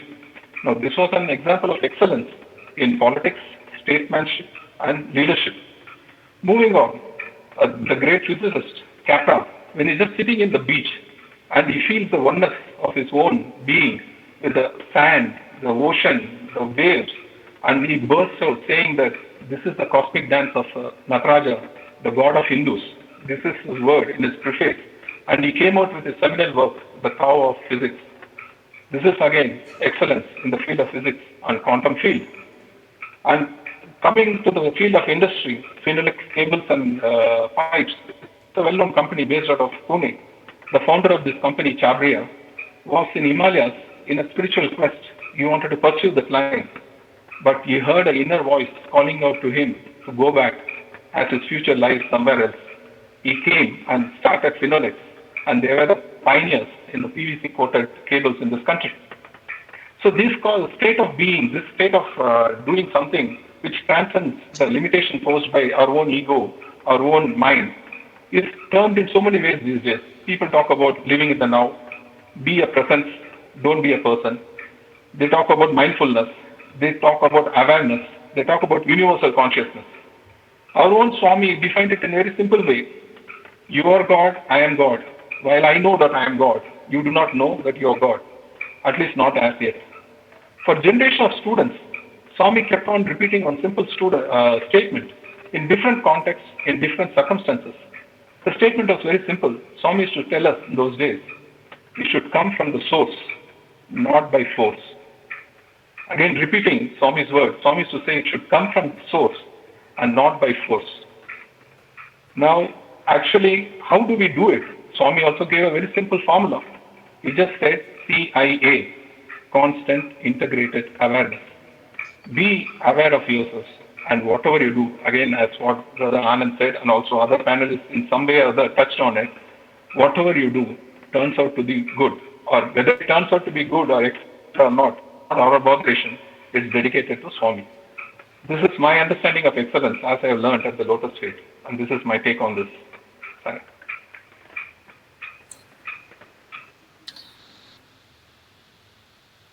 Brother Hari, will you like to add on to this something? Yeah, one very quick anecdote. Again, this is another dimension. It is not about the volume or the magnitude of your excellence, but it is the precision or perfection to which you play that role is what is the third element, the next element that I wanted to bring up. There was this one drama which was enacted by the students in front of Swami. And in that entire drama, there was one small role of a brother playing this role of Parikshit. And it's a very, very small, tiny piece where he has to look very famished and tired and, all of that. And he comes and puts a snake on a sage's neck. And that's it. It's just probably a 30-second piece. And the drama was very successful. And Swami was, of course, giving these group photographs and things like that. But he picked this boy and he appreciated him and he said, you did a very good job of it and things like that. And everybody else were wondering as to, there are bigger roles. There are people who have performed much better in the drama. And why is Swami picking up this small, tiny boy role performed by this boy? And then when inquired, the boy said, I know it is a very, very small role that I got, but I had to play it to perfection and I don't have too much time to, come and demonstrate it. I had to look famished, I had to look tired, and therefore, about 24 hours or more before the drama, I stopped eating. I stopped drinking. I haven't done anything to, replenish my resources in the body so that I could look, my best as part of that role in that drama, right? So that element also brings us to this element that, you may be doing small roles, big roles, like Anand said, some domestic chores at home or at office and things like that. But how do you really take that bar, raise that bar, and really live it and perform it is also another element of pursuit of excellence I wanted to just bring up, Darshan. Thank you so much, brothers. The topic of panel discussion is pursuit of excellence. And we just now witnessed how our esteemed panelists have pursued excellence in so very well in defining the term excellence. Excellence is about quality, not the quantity. We need to use our discrimination. Anyway, whatever may be the definition, I think we all agree that excellence is a journey. And we need to continuously work upon ourselves so that we can offer ourselves to our dear God. So this brings me to another important aspect of excellence. As it was mentioned before, God is an embodiment of excellence. And what good fortune it can be that we all have been very blessed to witness our dearest Swami demonstrating excellence in each and every act of his day-to-day life. Brother Venkatesh, when you came to Bhagwan in 1980s, since there were not many students and Brindavan was like just your second home, I'm sure you will have many incidents to share. Can you give some examples from Swami's own life, how he personified excellence? Sure. Again, when we were studying in the late 80s, the total strength of the hostel was not even 100. And we were living in only one part of the hostel, one wing of the hostel, which was towards the right side. And the entire other wing was nobody was staying. It was just like a no-go area. No, in those days, you can imagine 100 students there and the Swami spending time in Sai morning, evening, and Rajeshwari Kalyan Mandap for evening. He had ample opportunity, and Swami also showered his love and grace on all of us at this point of time. Quickly, coming to some few points here. So those days when we used to offer Aarti to Swami, Swami used to light the camphor by himself. So we used to just show the Aarti plate to Swami. So many occasions I have seen Swami removing camphor before lighting the Aarti plate, and he used to always say, don't waste. So first lesson, use your resources frugally, whatever may be the outcome of it, even for performing the Aarti to the Lord. Again, next point, cleanliness. Those days, again, we used to have so much opportunities. We used to request Swami, please come to hostel. In one such occasion, when we asked, requested Swami after evening bhajans, Swami played hard to get, but when he kept on saying, Swami, please come, please come. So Swami said, when? He said, anytime, Swami. Swami said, shall I come now? We all said, yes, Swami. So we just rushed to the hostel, and Swami was coming within 5 minutes' time to the hostel. So we just ran, and the unison with which the entire team works at that point of time, no guidance, nobody to tell anybody what needs to be done. Everything goes, and everybody is focused on welcoming Swami into the hostel. So what happened was, everybody did in such a way that all unwanted things, all junk, it was all dumped into the unused part of the hostel, especially near the wash basin on the other side of the hostel where we were not staying. So we had made it ready within 5 minutes. Swami came to the dining hall, spent some time with us, and invariably went to the door leading to the wash basin on the other side.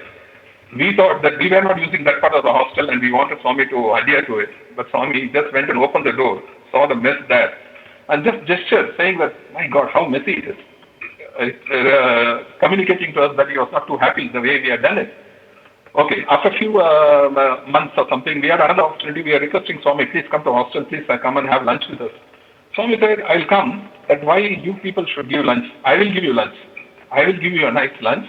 Swami arranged for food from Bangalore, and Swami also said, you people don't have to serve, they will serve, let's have lunch together. So Swami gave ample time, we were ready, We did everything. We tried to make the amends to whatever mistake we might have done the last time and everything. Everything went on well. Swami came. We had a wonderful session with Swami, a very good lunch session. Swami made us all happy.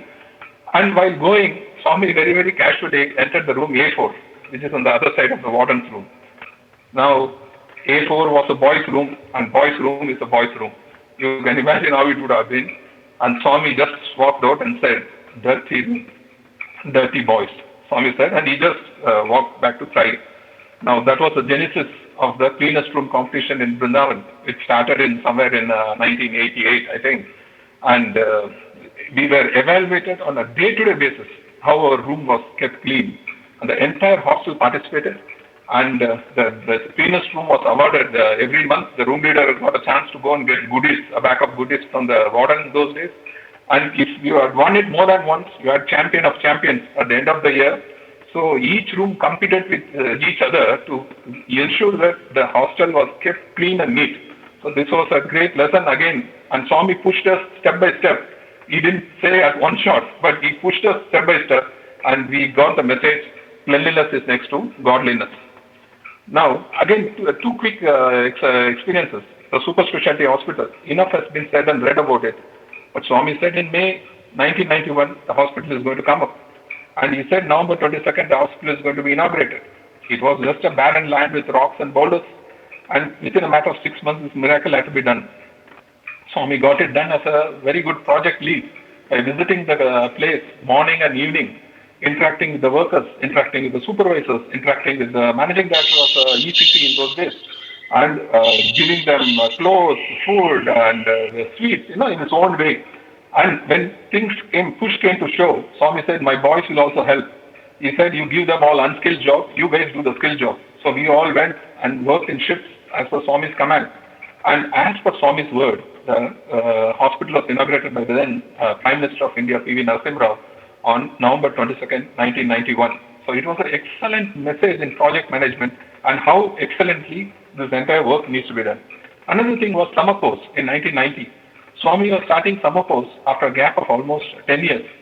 And the Brindavan auditorium was not ready for such an event. Swami didn't go to Kodai that year in 1990. The entire month Swami spent going to the auditorium on a daily basis, supervising how the stage should be, how the chairs should be, where the chief guest should stay, everything. He went into all the details, minutest details, and saw to it that everything was in ready order when the summer course, which was going to start after almost 10 years, went off without any hitch. It was a very wonderfully held event, and the memories are still fresh in my mind. And one final experience also, again, Swami, while I was doing my second MBA, once asked me during evening darshan in Patti, "What is the exam tomorrow? What exam do you have?" I told Swami, "Operation research." Swami said, "MP, operation, Ichiwala," meaning madcap. What operation? Swami said, and Swami walked away. So I was wondering, what did I utter wrongly, or what mistake I did, because it was indeed operation research for the exam the next day.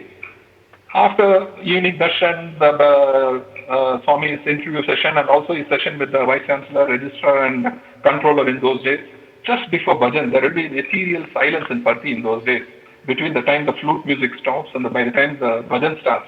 And invariably, Swami will be there in the upper portico looking at devotees. It was a heavenly sight. Just before the bhajan started, the first Omkara started, Swami calmly turned towards me and said, "It is not operation research, it is statistics." Very great message. Don't use jargons. Simplify, simplify, simplify. It was a very, very great lesson. So these were some of the lessons which I learned at the lotus feet of our Lord and as a student of this great institute, Satsa Institute of Higher Learning. Brother Venkatesh, I'm actually reminded of a couple of episodes as well from whatever you were speaking about. One thing that you mentioned was attention to detail, right? And that is something that we all need in our daily lives today. And any work we do at our offices, you need that, and without that, we can't be perfect. We cannot excel. And, many aspects of Swami that comes to my mind that we can relate to. And of course, Swami himself is the embodiment of perfection. So anything he does is an act of excellence, right?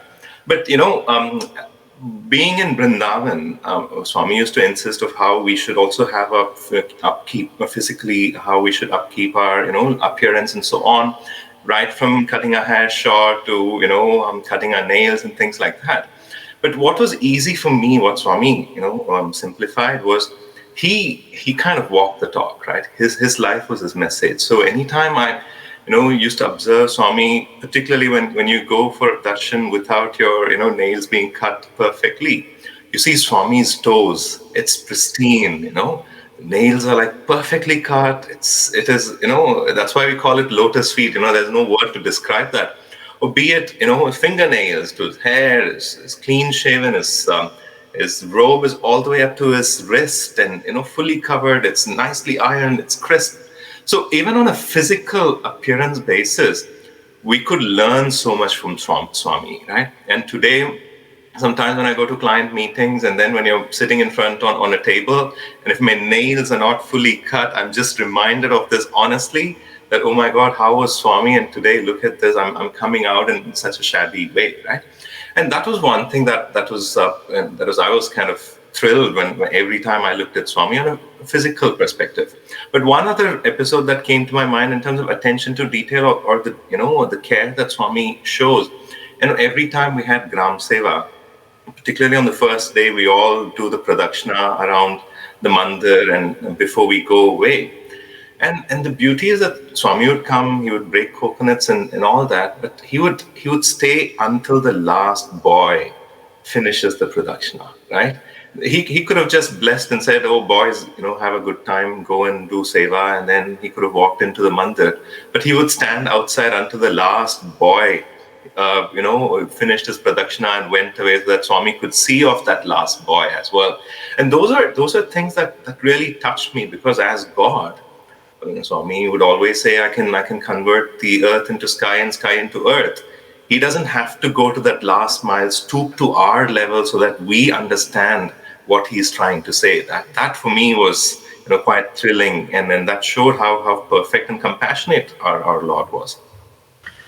Taking a cue from what Brother Anand just mentioned, so beautifully described the extra mile that Swami took for our sake, just to show us, to tell us how to perform our duties.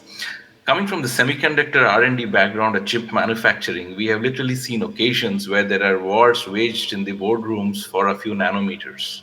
Because literally that is what it gets down to, because chip manufacturing is that kind of a business. And unless and until you're able to put attention on those details, those minute details, it becomes very difficult, what we call in the semiconductor parlance, to get the chip yield. You have a processor which is in your phone or a mobile phone, it has to function optimally. If it has to function optimally, you really need to get down to the nanometer level and make sure things are patterned properly. And those details become so important. As a project manager, as a technical leader, it becomes your duty sometimes. And when I interacted with great scientists or great men who have achieved a lot of things, this thing that came to, attention, rapt attention, was that their attention to details. And this is what Swami time and again taught us. A small example. When the indoor stadium was being built, it was right back opposite to the senior boys hostel in Prashantinilayam. And towards the end, Swami wanted to, spend some time with the workers and bless them with some tokens of love, appreciation, and his grace. And he came and he was distributing clothes to the workers. They were partitioned or made to sit in separate, ladies on one side, gents on the other side. And as the distribution was happening, everything stopped for a second. And we were behind, we were holding those shirts and pants and saris or dhotis. And we were wondering what happened. Swami sent out a message. He spotted a little child a woman was holding. He sent someone to go running to his car, and from there in, a small school bag, a water bottle, a tiffin box was gotten and handed over to him. And then the distribution continued. Just from a project manager's perspective, what was the attention to detail? Being God, it's a different ball game altogether. He knows everything, but just at a human level, having the thought in the mind that probably there will be some kids, getting goodies for them in his own car and making sure that it was given to them, and at that exact time, what kind of planning he was trying to teach us, what kind of detail that he was asking us or prodding us to look at. Karmanya Vadikarastya Mafaleshu has two different flavors. One is the word which typically gets driven by the end result. So what is it that I'm going to get? And that's what inspires me. But there is a hindsight to it. If the end is pretty much, you know what it is, how it is, and you know that if you do dilly-dally a bit, it's not going to alter the results much, it demotivates you equally well. And that is when Swami very beautifully describes the difference between Ma Faleshu and Na Faleshu. They both are different. And that is when he goes on to say, just focus on your work. Don't worry whether where you are going to go is a different story. Give your best. Your best might not be the best. And that is what excellence probably is. But striving to give your best and those details which he has shown through his life is an inspiration to each one of us in our professional and personal lives in that way to try and meet up to. So this is one thing that I wanted to share here. Jesse, you talked about attention to detail. I will give you a very simple, small anecdote that is chiseled in my heart, and it really is guiding me even today.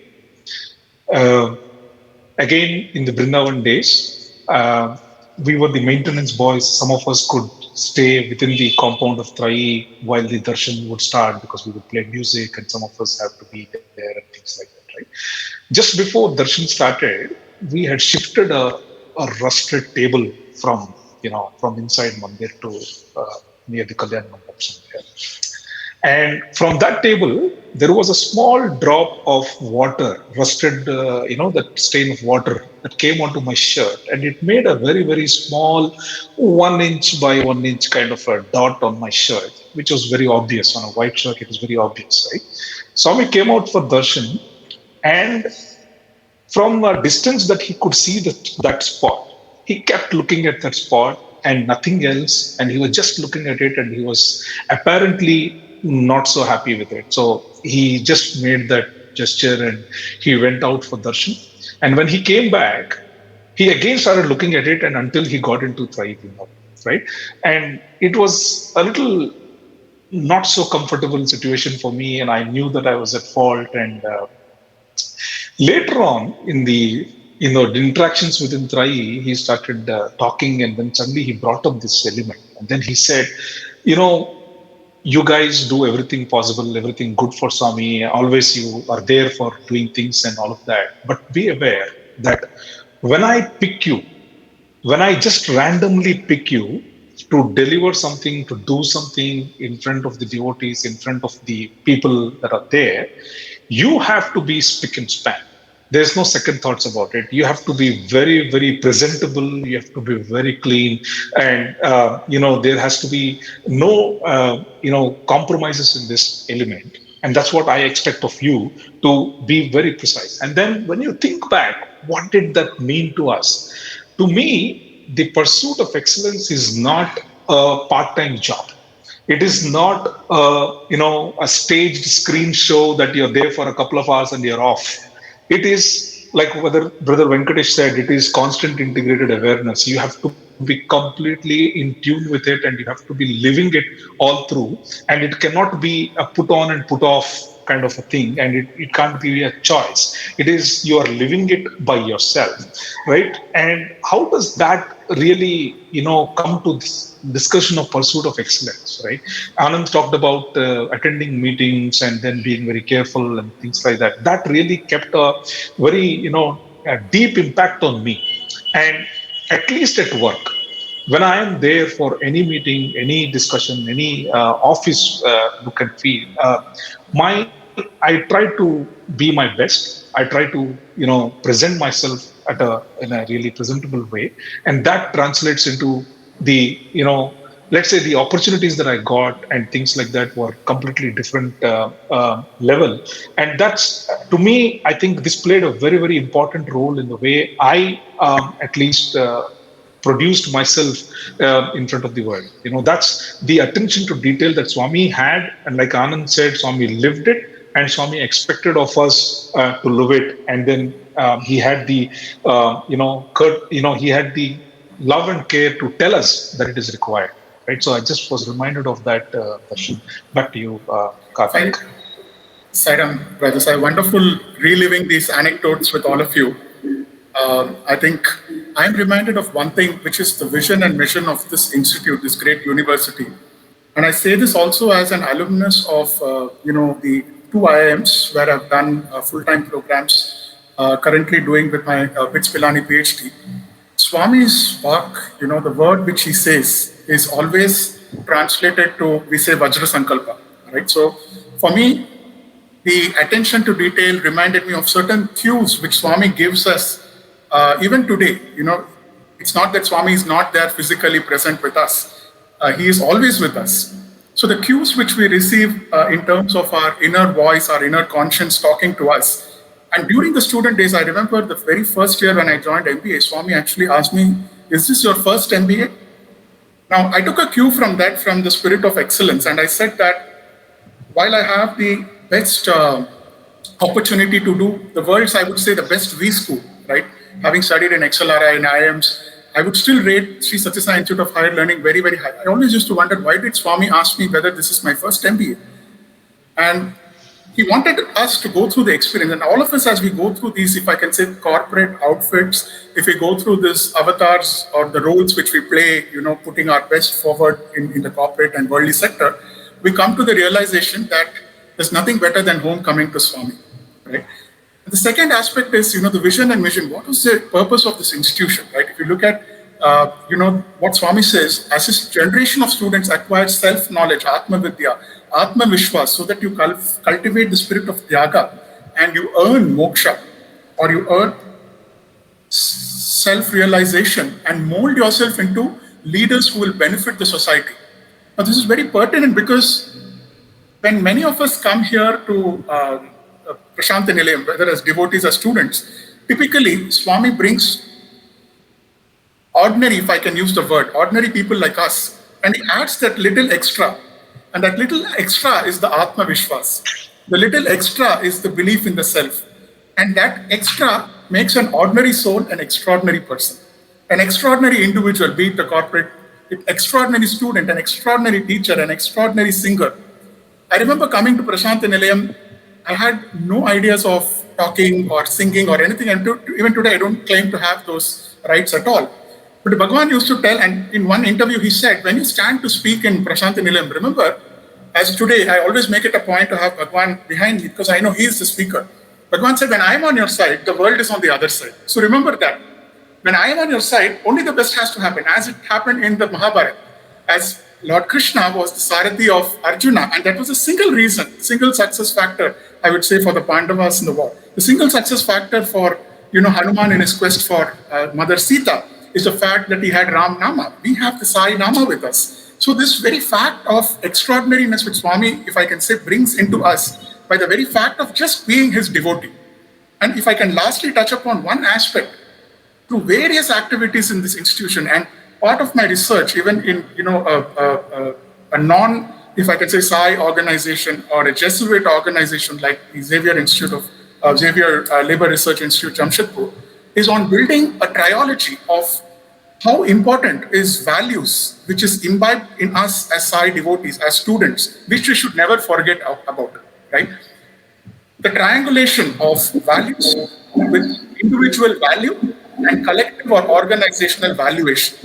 In fact, the peak of the pyramid, or the apex of the pyramid, is not valuation, it is not value, it is the human values. It is the 5 human values of Satya, Dharma, Shanti, Prema, Himsa, which Swami instills in every activity which we do, be it as a student, as a, as a volunteer. I still remember the greatest leadership lessons I learned in Prashant Nilayam as a student was not in the bhajan hall, was not standing on the lectern and addressing devotees, but was serving food in the canteen, in the hostel canteen. And that Swami says, Dakshata, capacity planning, Shikshata, teaching, and Rakshata, protection.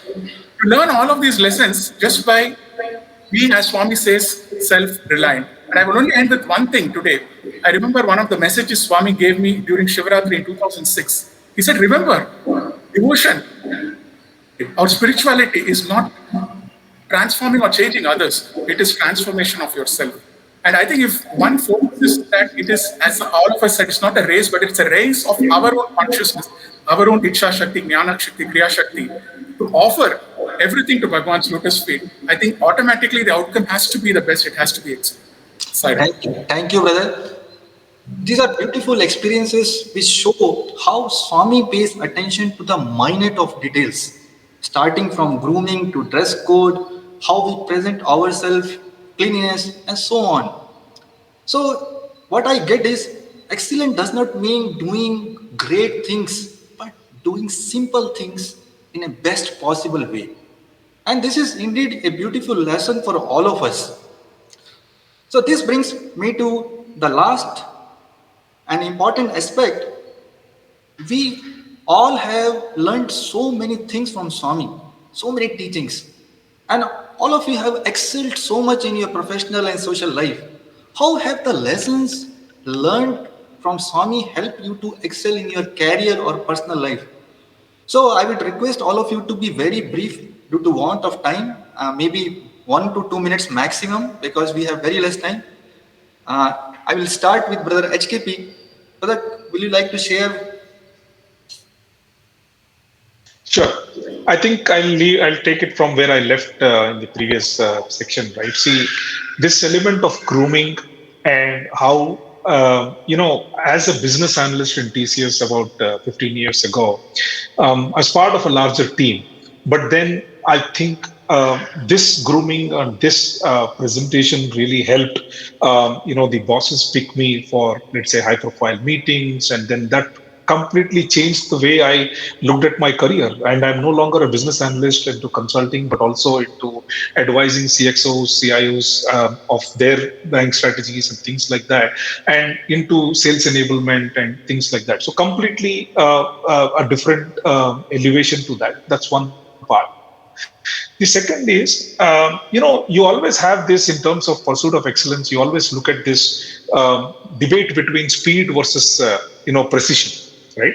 Um, in one summers, Swami had distributed mangoes to the, devotees and students. And after that, Swami happened to pick me and then said, "You go and check how many mangoes are left, and then you come and tell me so that we can see when can we, whether it is on a festival day or on a normal day, we can distribute." So I went, Swami asked me to do something, and therefore I went. These mangoes were laid out in two godowns or two sheds in the behind Prai, and very, very meticulously went about, counted the rows and columns, and then multiplied and all of that. And we took almost 1.5 hours to do that, Gopi sir and me. And finally, I came back, and Swami was waiting, or rather, he was with his other things, but then he saw me and he called me, "Okay, how many mangoes?" I gave a very precise number, 3,700. Something, right? Immediately he said, "Okay, then I think you should just distribute it tomorrow, not the festival day. It will be good enough."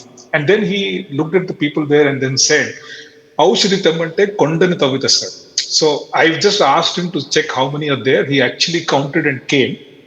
All that was required was an estimated value, right? So, many times it is, how did it help you here, right? So many times your response to a query or a response to expectation from a boss would be that I have to give the picture perfect slide versus give it very quickly in 30 seconds or 30 minutes, right? So this balance, you have to be context aware.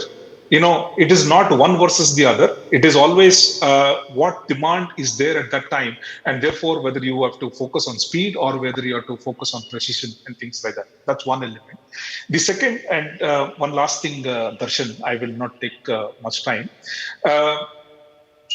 The other thing was, we were, Swami wanted to distribute sewing machines to some deserving people.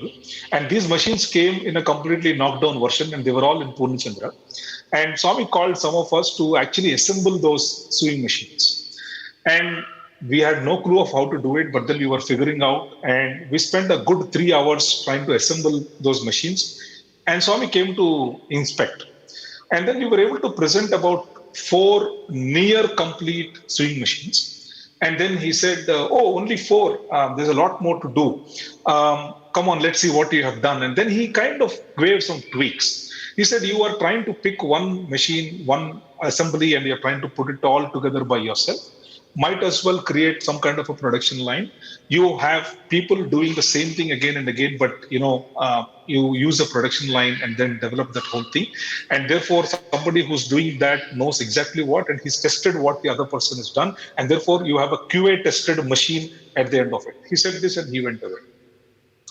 And we, in the next about 75 minutes or so, assembled all the balance 70 machines, and then we were waiting for Swami, and Swami, before bhajans came in, and then he saw all 70, and he said, oh, done, all of you finished? Yes, Swami. He just kind of felt something, and then he said, yeah, it's all assembled very well. Did you see what you were trying to achieve individually versus what you achieved as a group?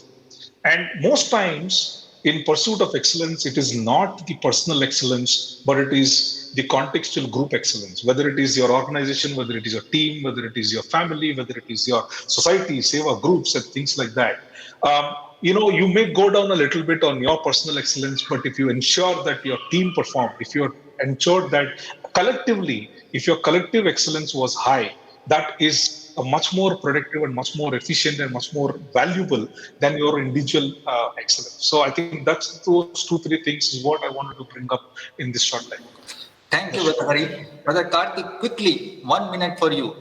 Will you like to share one particular personal lesson, because you deal with high-profile people like CEOs in day-to-day life? I will only remember, and with great gratitude to our teachers, Professor Bhagya also in the morning had spoken. So nice to hear Bhagya sir. He used to tell us that, remember boys, you are all Maharishi Tattvas. And I say this with humility. That is the expectation of what we should become and what we are maybe or we have forgotten, right?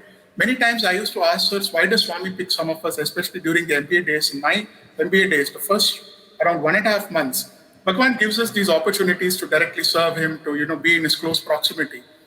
And I never understood why it started and why it ended. And one day in conversation with Bhagya sir, he said, you do not know what Bhagwan is preparing you for. And the lessons which I learned in that close proximity of being near Swami in whatever way it was, I realized 3 things. Anything which Swami would say, you have to be alert. So act with a sense of urgency. This has helped me work with CEOs and global chairmen across the world in any kind of company. Second, demonstrate a passion for winning. Everything you do is a passion, is a love for Swami, and you want to win his love. It is not that you want to win appreciation, right? So whenever I try to move in proximities of these chairmen, CEOs, or even the board which I am in currently, the third and most importantly, what Brother Harikrishna Prasad very beautifully put, is raising the level of collaborative process. If there is prasadam distribution, it is not that 1 or 2 boys come near Swami. The whole army would swarm toward devotees. Everybody would be distributing prasadam. And that will trigger a chain reaction. So anything which I do even today in organizations, right? The first thing, linking back to what I said earlier, in terms of transformation being the self, the moment I want to bring a transformative strategy, if I want to bring a new technology into the group or any of the companies we acquire, the first thing is to be that change, to demonstrate that change. And automatically the raise of collaborative process happens, just as the raise of individual consciousness happens within you. People see you as a leader, as an example to follow. So these are the things which I learned, being in close proximity, which has led to, just a last word here, my first company which we worked with Swami, the CEO who recruited me actually did not interview me. He heard me speak in Bhagwan's presence, and I hated finance. And Bhagwan once told me that you should like what you do. You should not do what you like. And I did not want to get into finance, but this finance CEO heard me speak. And after my MBA, he called me and said, if Bhagwan can pick up any one student and make you randomly speak on the most complex subject, I'm sure you are the best person to work in my office. I said, sir, it is not just me. There are several people better than me. We brought in an army of students. 40 students worked in the company called Dun & Bradstreet. Following several years later, when Standard Chartered today, I think we have hundreds of Swami students, each one excelling in his own might. So I think this is a kind of an infectious, it's a kind of transformative process Bhagwan is bringing across the world. And we just have to play our role of being his instruments. Brother Venkatesh? Taking off from where Brother Karthik left, I'll just try to link with what Hari said about presentation. Mine was in a slightly different context. As he also said, the presentation has to be based on the context. This was one of the first jobs which I joined as a management trainee and everything. And the MD and the CEO of the company wanted a certain report. And try as they may, all my seniors couldn't come up with a perfect product which was to his liking. So being a management trainee and the youngest and everything, they just dumped it. Finally, it came my way and said, see what you could do about it. So I thought I should do something different from what these people have done. And based armed with my education here in this institute and seeing Swami doing things, I decided to go to the scene of action. That's it in the head office. Much against the wishes of people around me, I went there, sat 3 days, came up with a very detailed report, made a quick summary of it also, a single-page summary. And the day I was about to go and meet this head of the organization, so it's a very huge organization, 6,000 employees in those days in manufacturing in 1992. Don't compare with today's organizations. And when I had to meet him, just 1 hour before that, I just sat in very silent contemplation, looking at my report, what I had prepared on the final sheet. I just kept looking, and that attention to detail, which was ingrained in me as a student of this institute. I just said, okay, I have made a report. I have made it simplified into one-page summary. What more can I do to make this really drive home the point? Just looking at the report and praying humbly to Swami, a flash came into my mind. And I just added one simple yardstick there at the end of it. And with that, I went and met him. And that one simple act struck a rapport with the chairman and managing director of the company. Imagine I told you I'm a management trainee in a company where 6,000 employees are there. It struck a rapport. And within a matter of 1 month, I was pulled out from where I was working. I was put on a huge project. And my career took a different trajectory from there on. So it was all due to what I learned from this institute in terms of attention to detail. And just one more thing, I just want to tell about one more contemporary of mine. He was just 2 years junior to me. He came from an industrial family, and they had an industry which was doing roughly a turnover of around 6 crores to 10 crores in those days, in late 80s and early 90s. This boy, after finishing from here, went and took this company to almost 1,000 crore turnover. It's a manufacturing company again. For a brief period, we both were competitors. I was heading an organization. So we used to meet in all trade fairs, industrial fairs, and airports, and everywhere. We used to bump into each other. So in one such interaction I had with him in the airport, and we both were sitting, I just asked him a simple question. How did you push it from 6 crores to 1,000 crores? I mean, over a period of 10 years, 12 years. It's a manufacturing again. Don't compare with today's new age companies. He just told me very simply, it's all because of our system. This boy had studied right from Ooty, and he had done his schooling, college, and everything. And he said, Swami has taught us to eat whatever is presented before us, to sleep wherever we can. If you have a bed with all comfort, sleep there. If you have to sleep on floor, you should be able to sleep on floor. Be able to work. Wait for your turn for taking bath. He just went into the details. Share all your resources with your roommates. He went into that entire thing which he would have gone through as a student. He said, with all these things, I realized if I have to build my company, I have to do things differently. I started going out in the market. I started meeting people, distributors, everything. And I used to eat in the wayside dhabas. I used to sleep in the railway station. Not that I couldn't afford it, but at first my sales team thought that I was showing off. But then they realized that I was really walking the talk. They also started participating fully into the entire customer-oriented connections which I was trying to develop. And it was no wonder that the company went from this level to that level. And he gave the full credit to the institute, reiterating what I had always thought, that it was Swami and this institute and the teachers and the system which Swami had created, which made it. In final word, I would say that for all my young brothers who are attending this, see, in Satyasai Institute of Higher Learning, a seed is sown into youth, and it germinates and blossoms as the years go by, and many, many years. If you can see, I am a person who graduated from here almost 30 years back. Even today, I relate back to what happened. I draw lessons from what all my teachers have done. In fact, I don't have time to share, but I had thought of sharing a couple of instances regarding how I learned from my own teachers. But for want of time, I'm not sharing. But Thank you, sir. All my Silent, sir. That they need to take heart from here. Thank you. Thank you so much, sir. Because of want of time, I think we have to be very, very crisp. So I'll just give half a minute to Brother Jagdish and half a minute to Brother Anand to summarize. Yeah, absolutely. So one of the most important aspects, as discussed so beautifully by all the panelists, is, am I evaluating the kind of work, nature of work, or is my attention on doing it to the best ability? A small example. After I did a big project, which won a lot of revenue for the organization. I was given a couple of months off in a way to do certain projects which I wanted to do. And I decided not to work on a big product line, but rather do optimization problems. And I picked 5 problems to be tackled in the next few months. And in the process of that, what happened was I tried finding something new, improved something, came up with new solutions, and I filed 5 patents. Now, from a point of view from the company, it's not a great product, it does not generate revenue, but the very fact that you went into the detail of certain optimization, small problems, it became the talk of the town in that way from the organizational point of view. Did I do it with a conscious effort that I am pleasing Swami? I'm not sure. I'll be very honest. I'll cross my heart and say it's a constant attempt. It's an endeavor to please him, and probably it's like the pretend end theory. I hope that by remembering all these things, I'm in a position where I can play that role effectively. But just the one-liner is that no work is small, no work is big. It's about how you handle it. It's not the quantity, but the quality that you put into the work that matters. So over to you, Anand. Yeah, that is very true, brother. I mean, sometimes when we are in the task, we don't necessarily think about Swami consciously, right? But if we do it right, then of course that will automatically please Swami. And one thing that I wanted to link up with what Hari Krishna brother was telling earlier on was, excellence or doing things properly to the best of your abilities cannot be a part-time thing.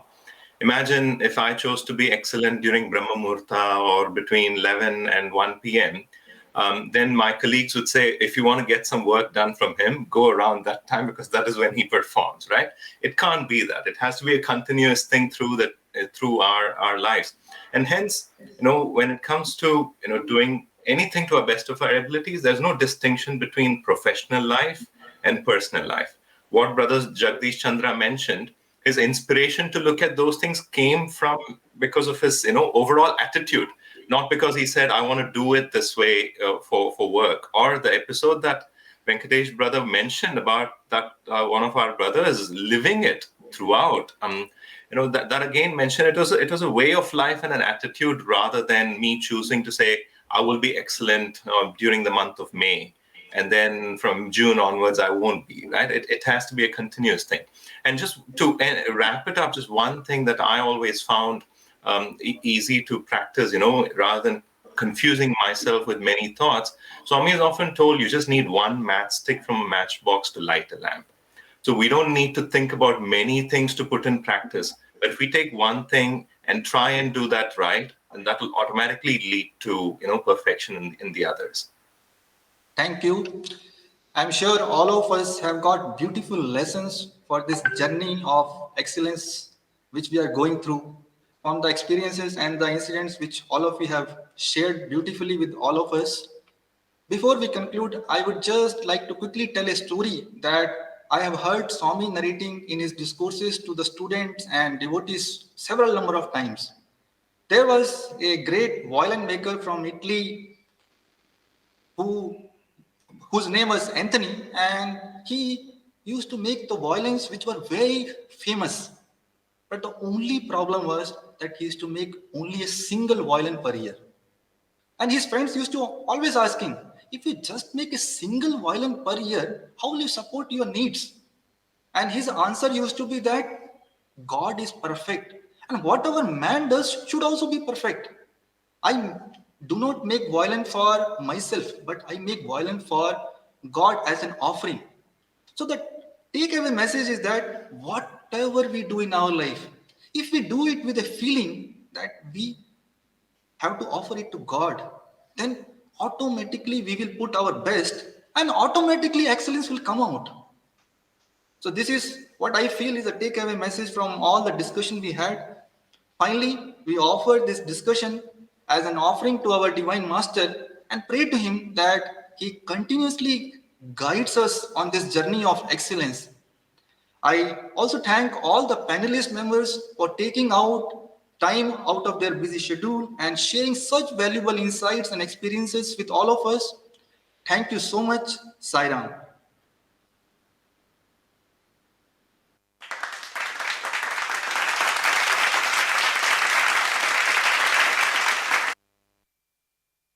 Darshan sir, thank you all the panel members for their valuable views Just to quickly link up the lessons from the Mahabharata and the pursuit of excellence, one of the characters who had always inspired me was Pitamaha Bhishma.